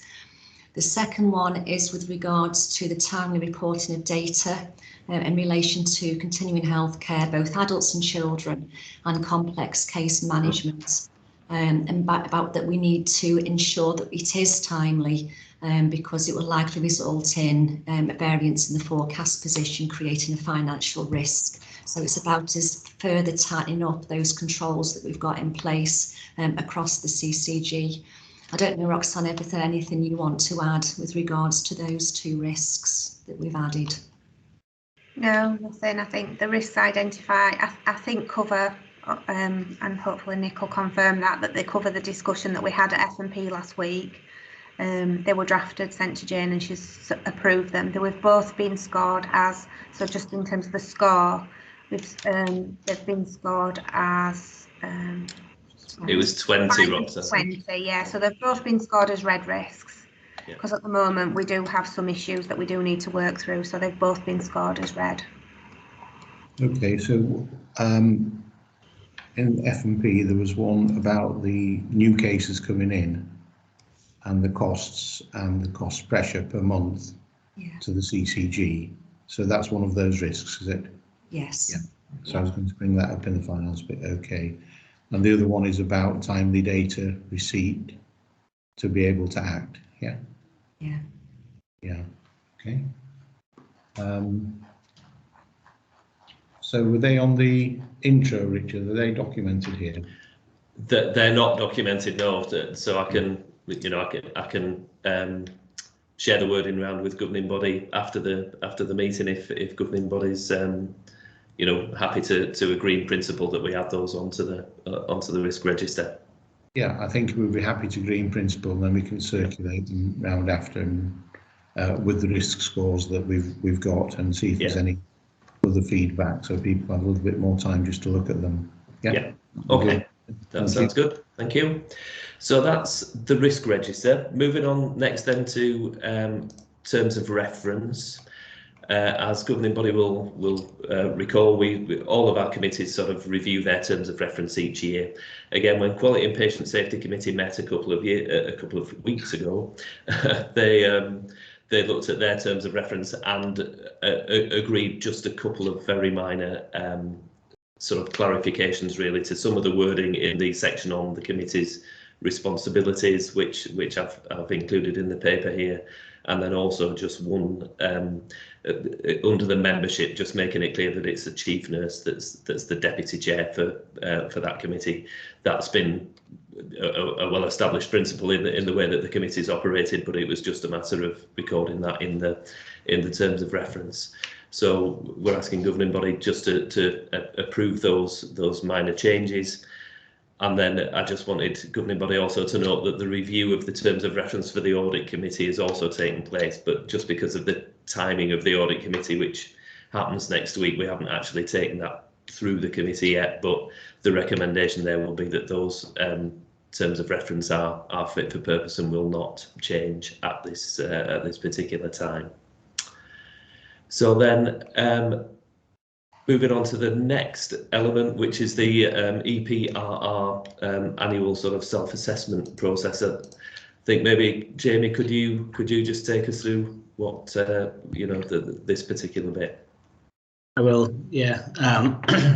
So governing body members will probably remember that on an annual basis we have to do a self-assessment and assurance process against the NHS core standards for emergency planning, resilience and response.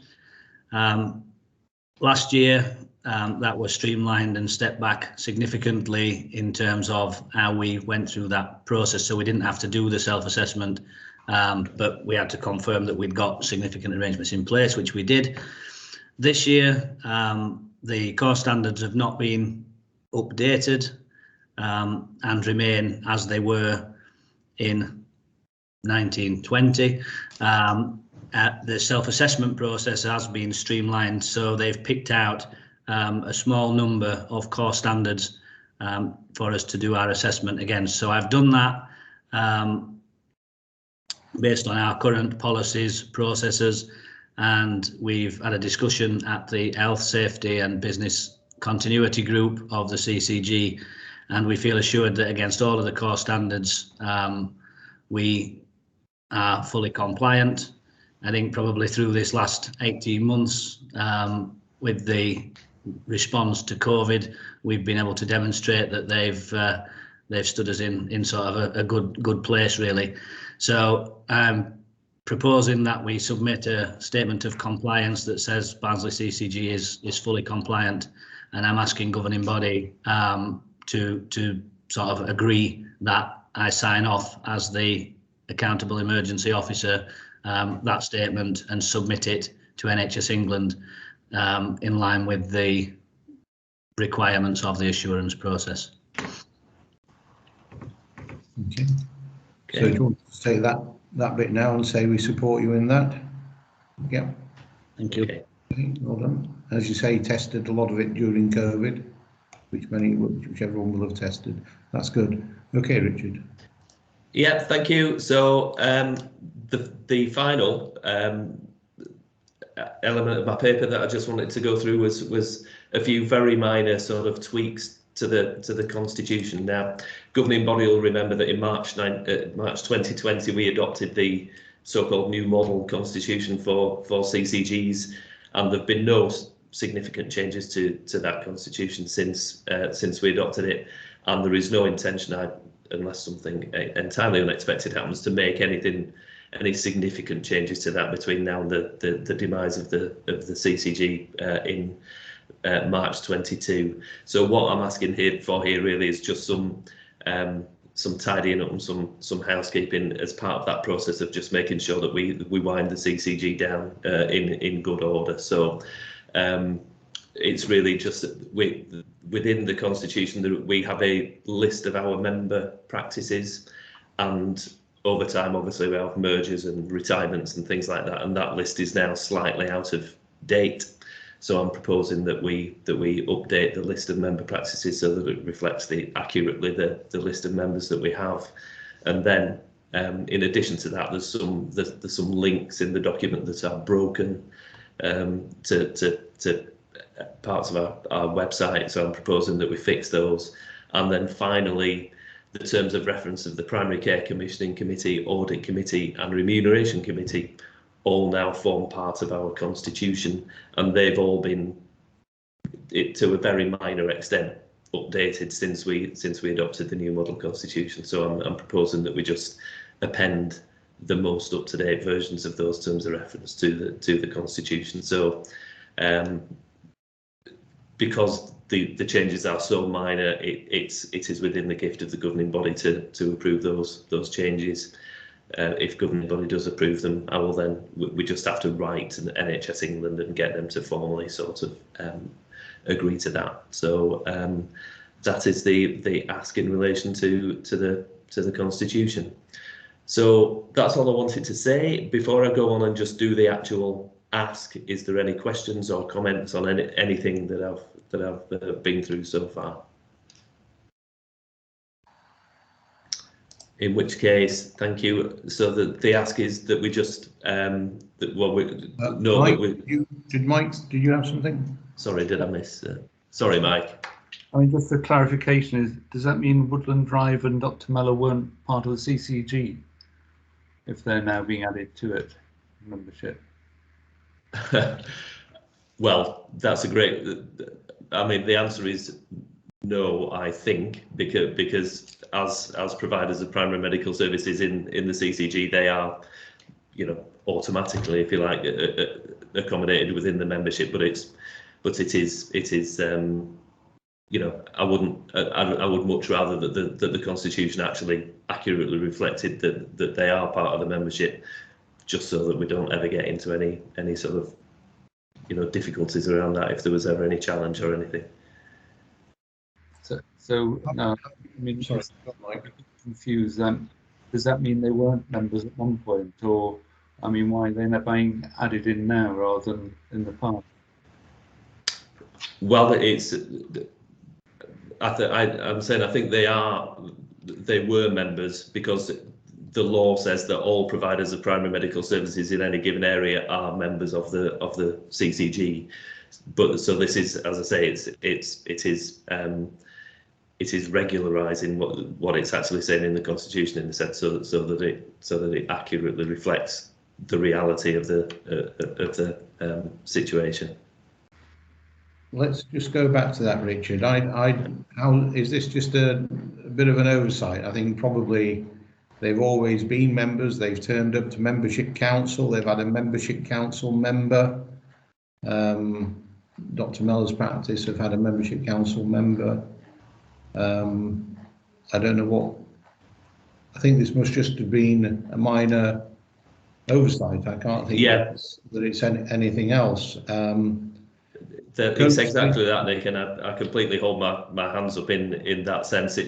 Practices sometimes change their names. That they'll as I say, we've had mergers, we've had people retire and things like that, and that may it must have happened that at some time in the past those changes have happened, and we haven't then pick that up in the changes to the Constitution, which is because the Constitution is only reviewed and updated on a fairly infrequent basis. So it is an oversight, Nick. And I suppose the thread would have been from the primary care team that as these retirements and mergers occur, that there should have been a link into yourself, for example, to update do the minor updates on the Constitution. Yeah. So Mike's quite right, but I think that's probably the bit that we were the primary care team, and they may have done it one time, but I think that link, as there are retirements, as there are mergers, as practices change their names, that should feed back to Richard or Kay to inform any future minor amendments on the Constitution in terms of membership. But I do know that Dr. Mellor has been a member of the CCG, and they've attended membership council for 9 years. So, so this is a bit of an oversight, but I don't think it's anything material. Yeah, agreed. Thank you, Richard. Is that Woodland Drive, Darfield?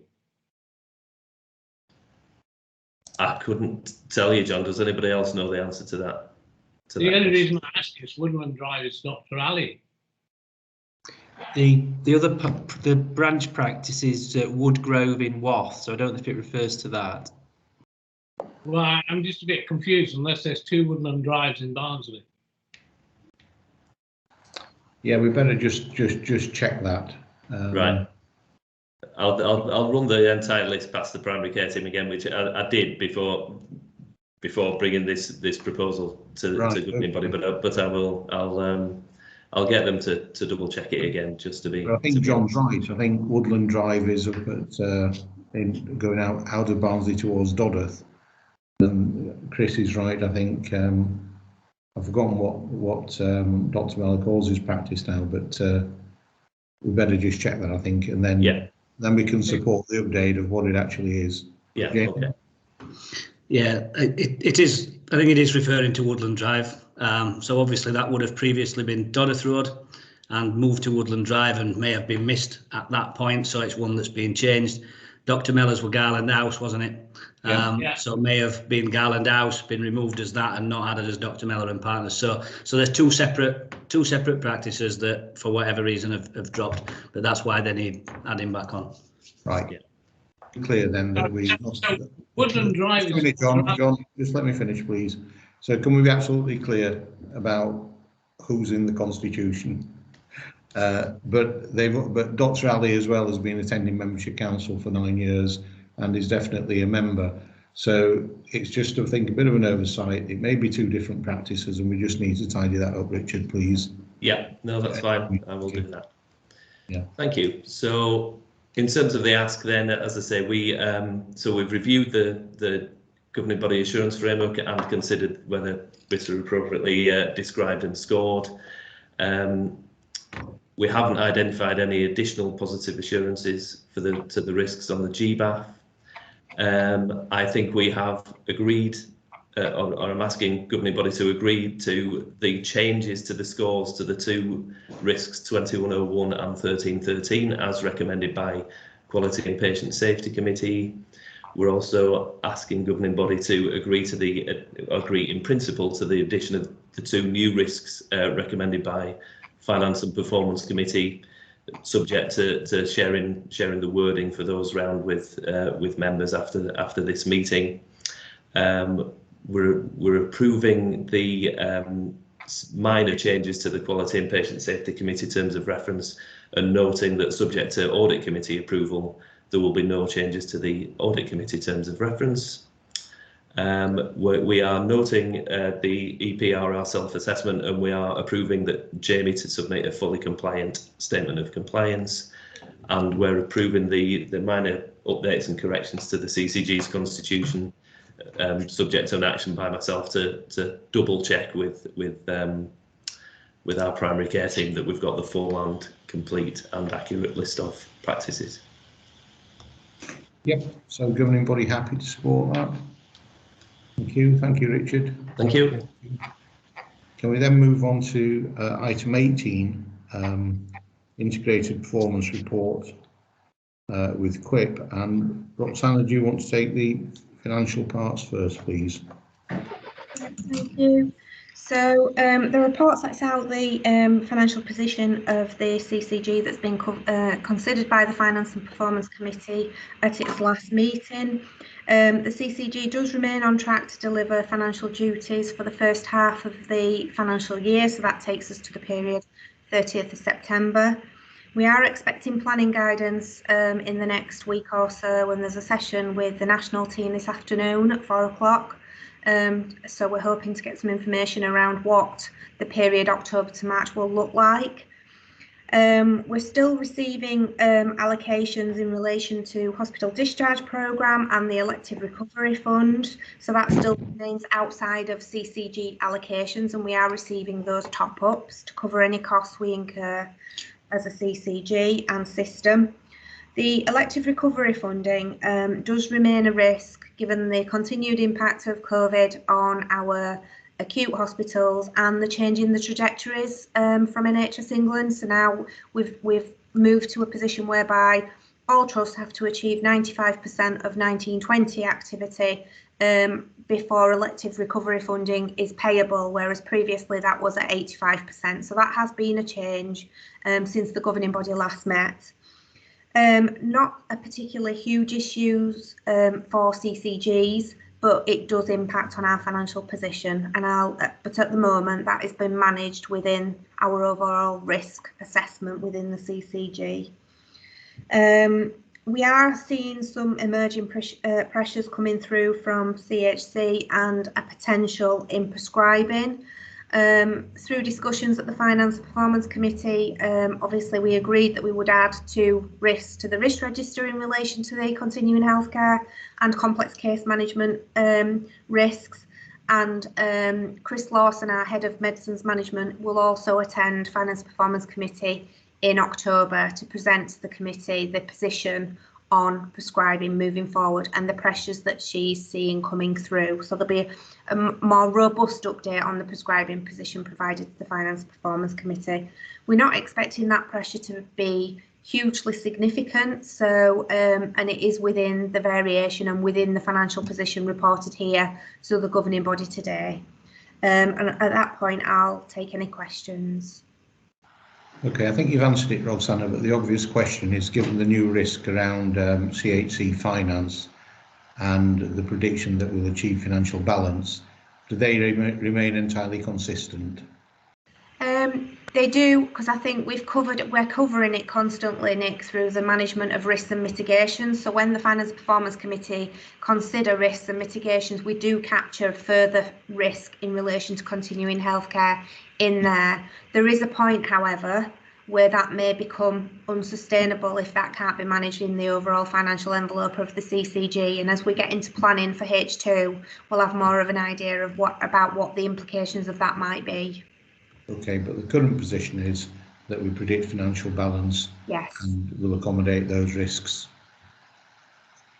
That's the current position. Yeah, yes. Thank you. Any questions for Roxana? No? Okay, thank you, Roxana. Jamie, could you take us through the performance part of the report, please? Yes, I will. And similar to the finance section, the points that are included within this report have been to the Finance and Performance Committee.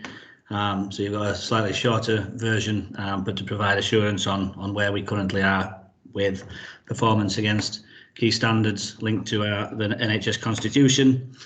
I think it's fair to say, and just start off, that as a result of COVID and the up and down infection rates and pressures across the whole system, performance continues to be challenged across all areas. We're starting to see some improvements in some areas, but obviously we're coming into winter. So just quickly to take governing body through, from an urgent care perspective, the activity that's coming through A&E continues to be high for this time of year. It has settled down a little bit, but the space required as a result of COVID and other things, and the challenges in terms of workforce, etc., is meaning that performance against the sort of waiting time standard is sort of suffering on an ongoing basis, and reflecting increases in activity and pressures. Ambulance performance is also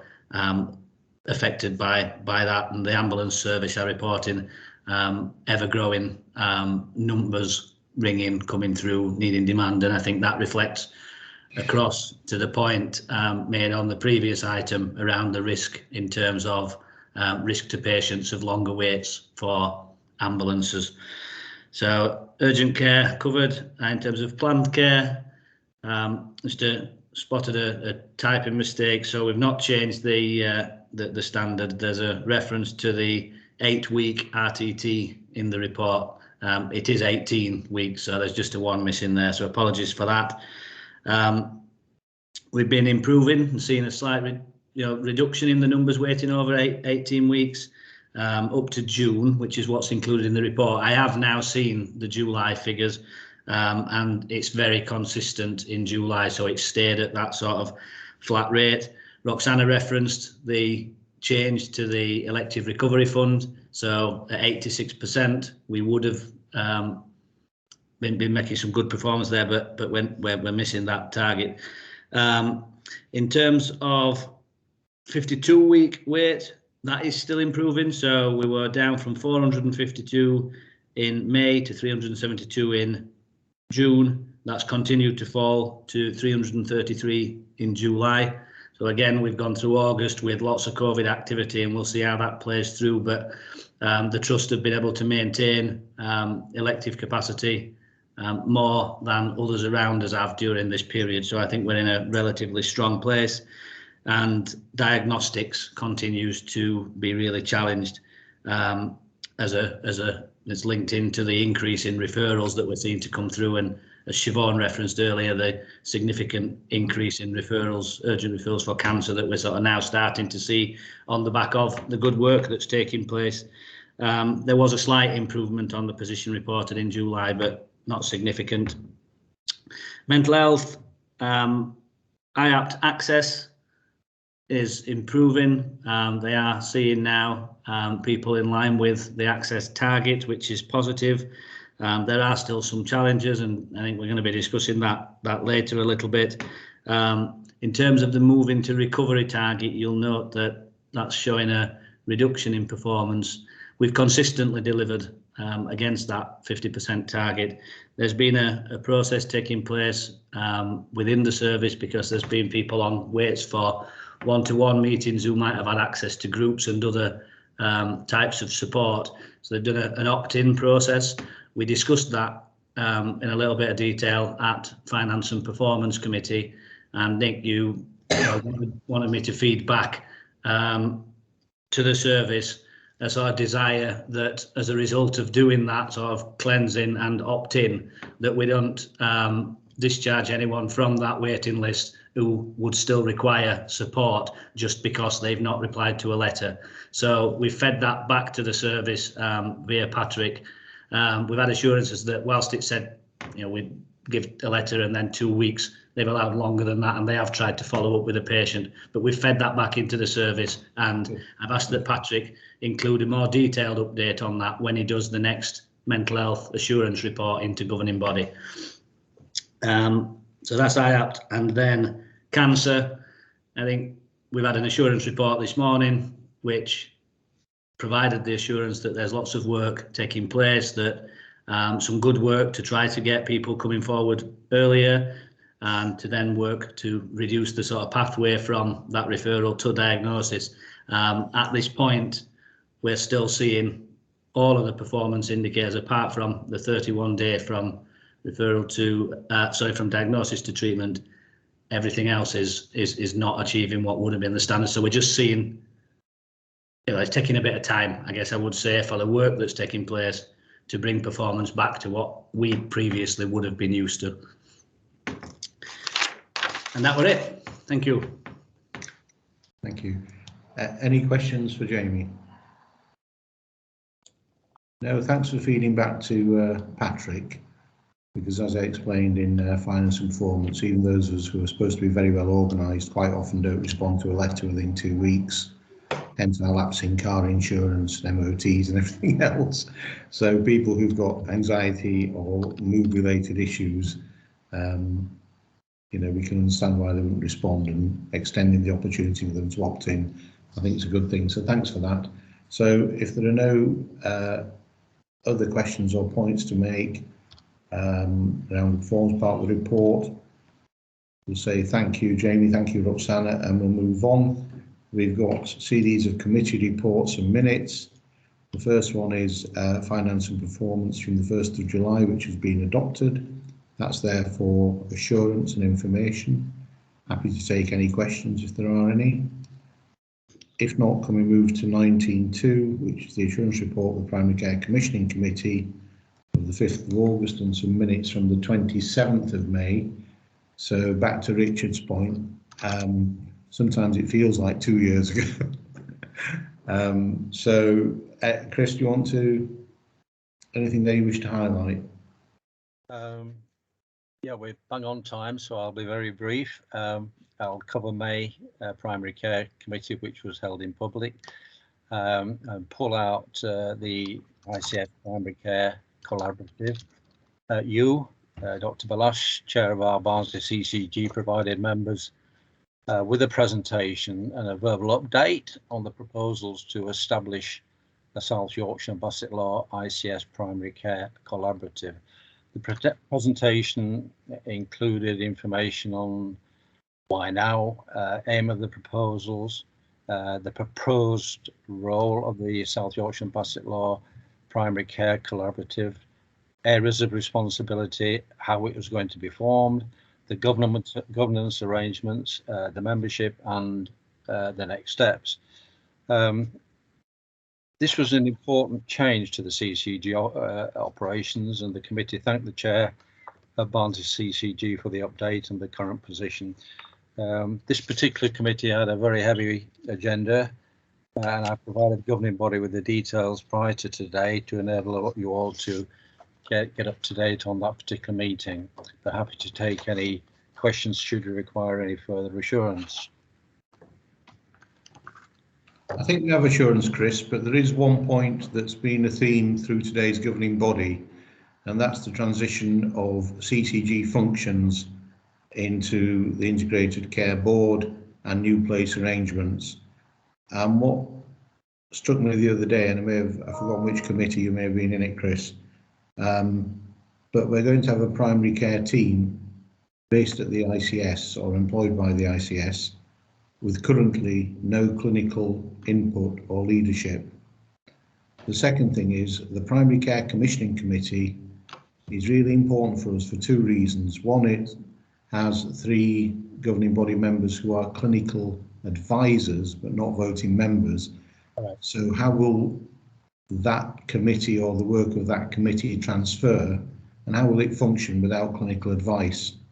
I think the second part of that is important to us as a CCG, and that is if we come and will be important to us at place post CCG, and that is we've used the Primary Care Commissioning Committee to take decisions where, because of the GP membership of the governing body of GP Federation membership as well, there have been a conflict of interest. So we've been happy for the Primary Care Commissioning Committee to make those decisions on behalf of the governing body so that those conflicts are taken out.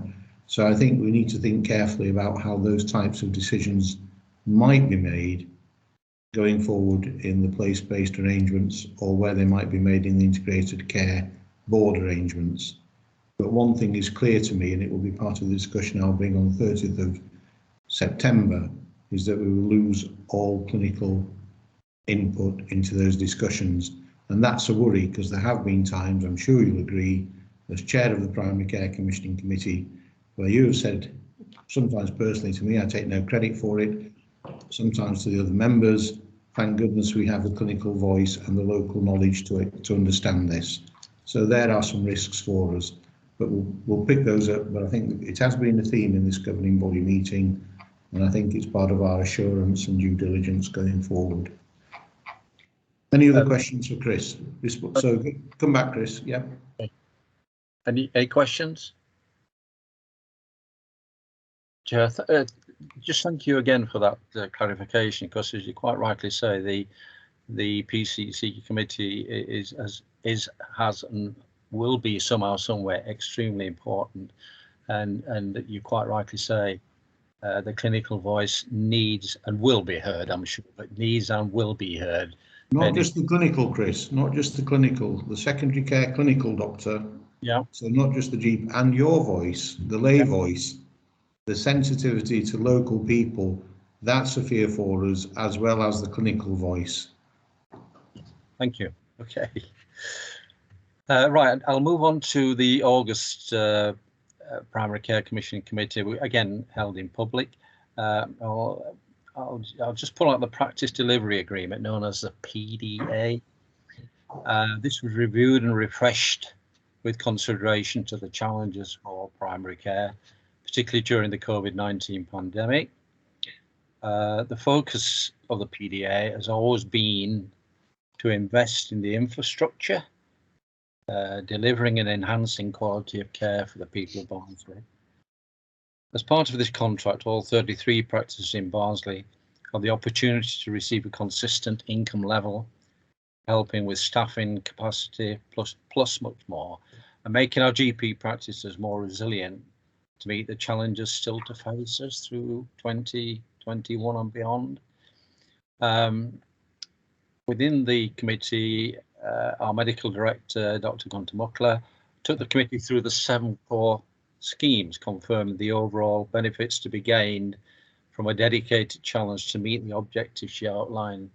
And I purposely put benefits to be gained because many of you will have heard me say many times, whatever we do, there's always what's in it for me, and benefits to be gained are so important in relation to the primary care and the PDA that's in place. Secondly, our head of primary care, Julie Frampton, took us through the latest information we had on 4 of our practices within Barnsley. They were Rose Tree, Hoyland Medical, Woodland Drive and Royston High Street. The primary care team are liaising with those practices and have requested an action plan confirming steps being taken to meet CQC requirements. I want to emphasise there are no major concerns. However, the details are contained within the papers already in your possession.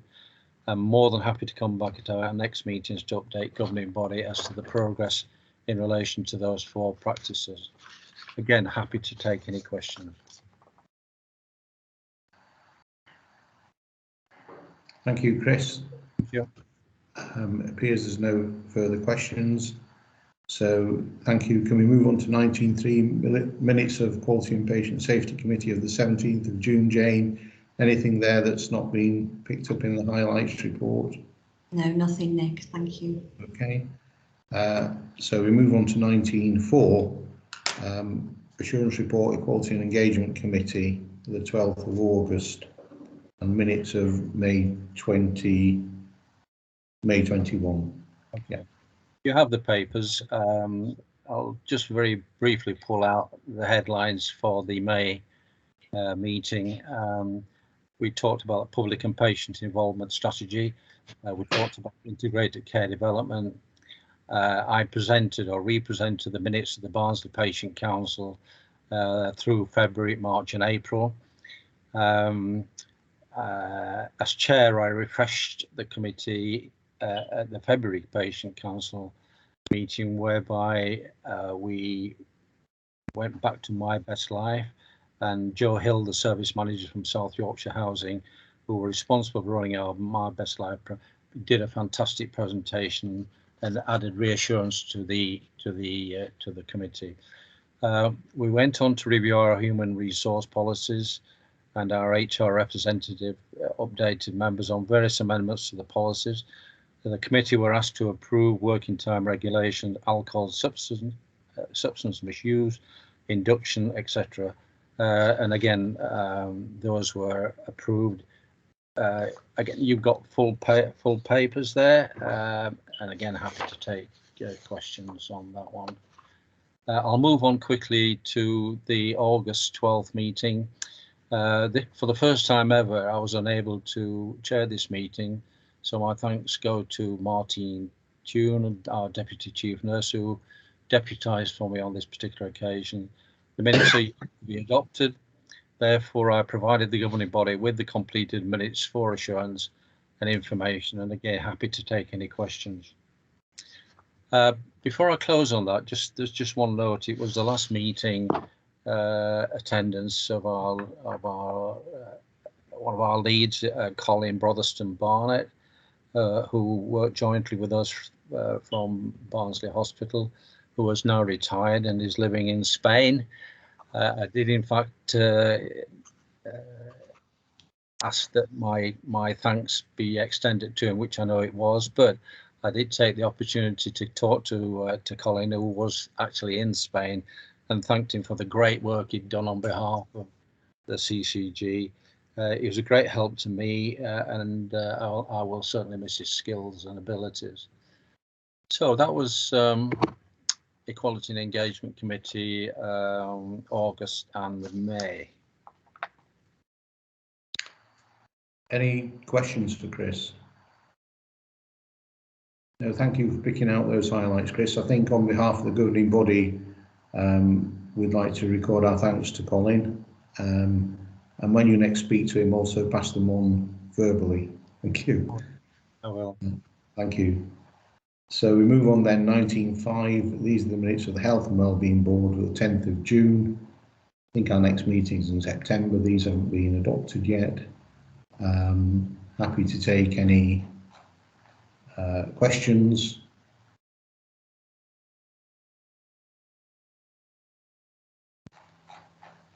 No? Okay. Okay, so then that's the end of the committee reports and minutes. Thank you.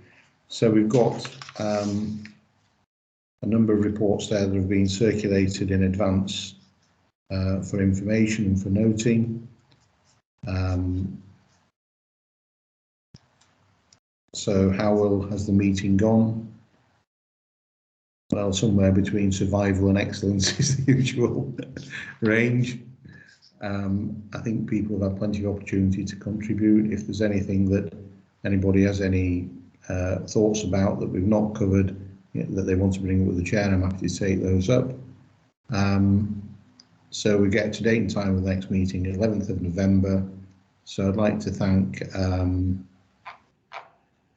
governing body members and members of the public for joining us in our public governing body meeting today. I'd like to thank Kay and seek the approval of the governing body for us to move to the private part of the agenda. Okay, I'm going to suggest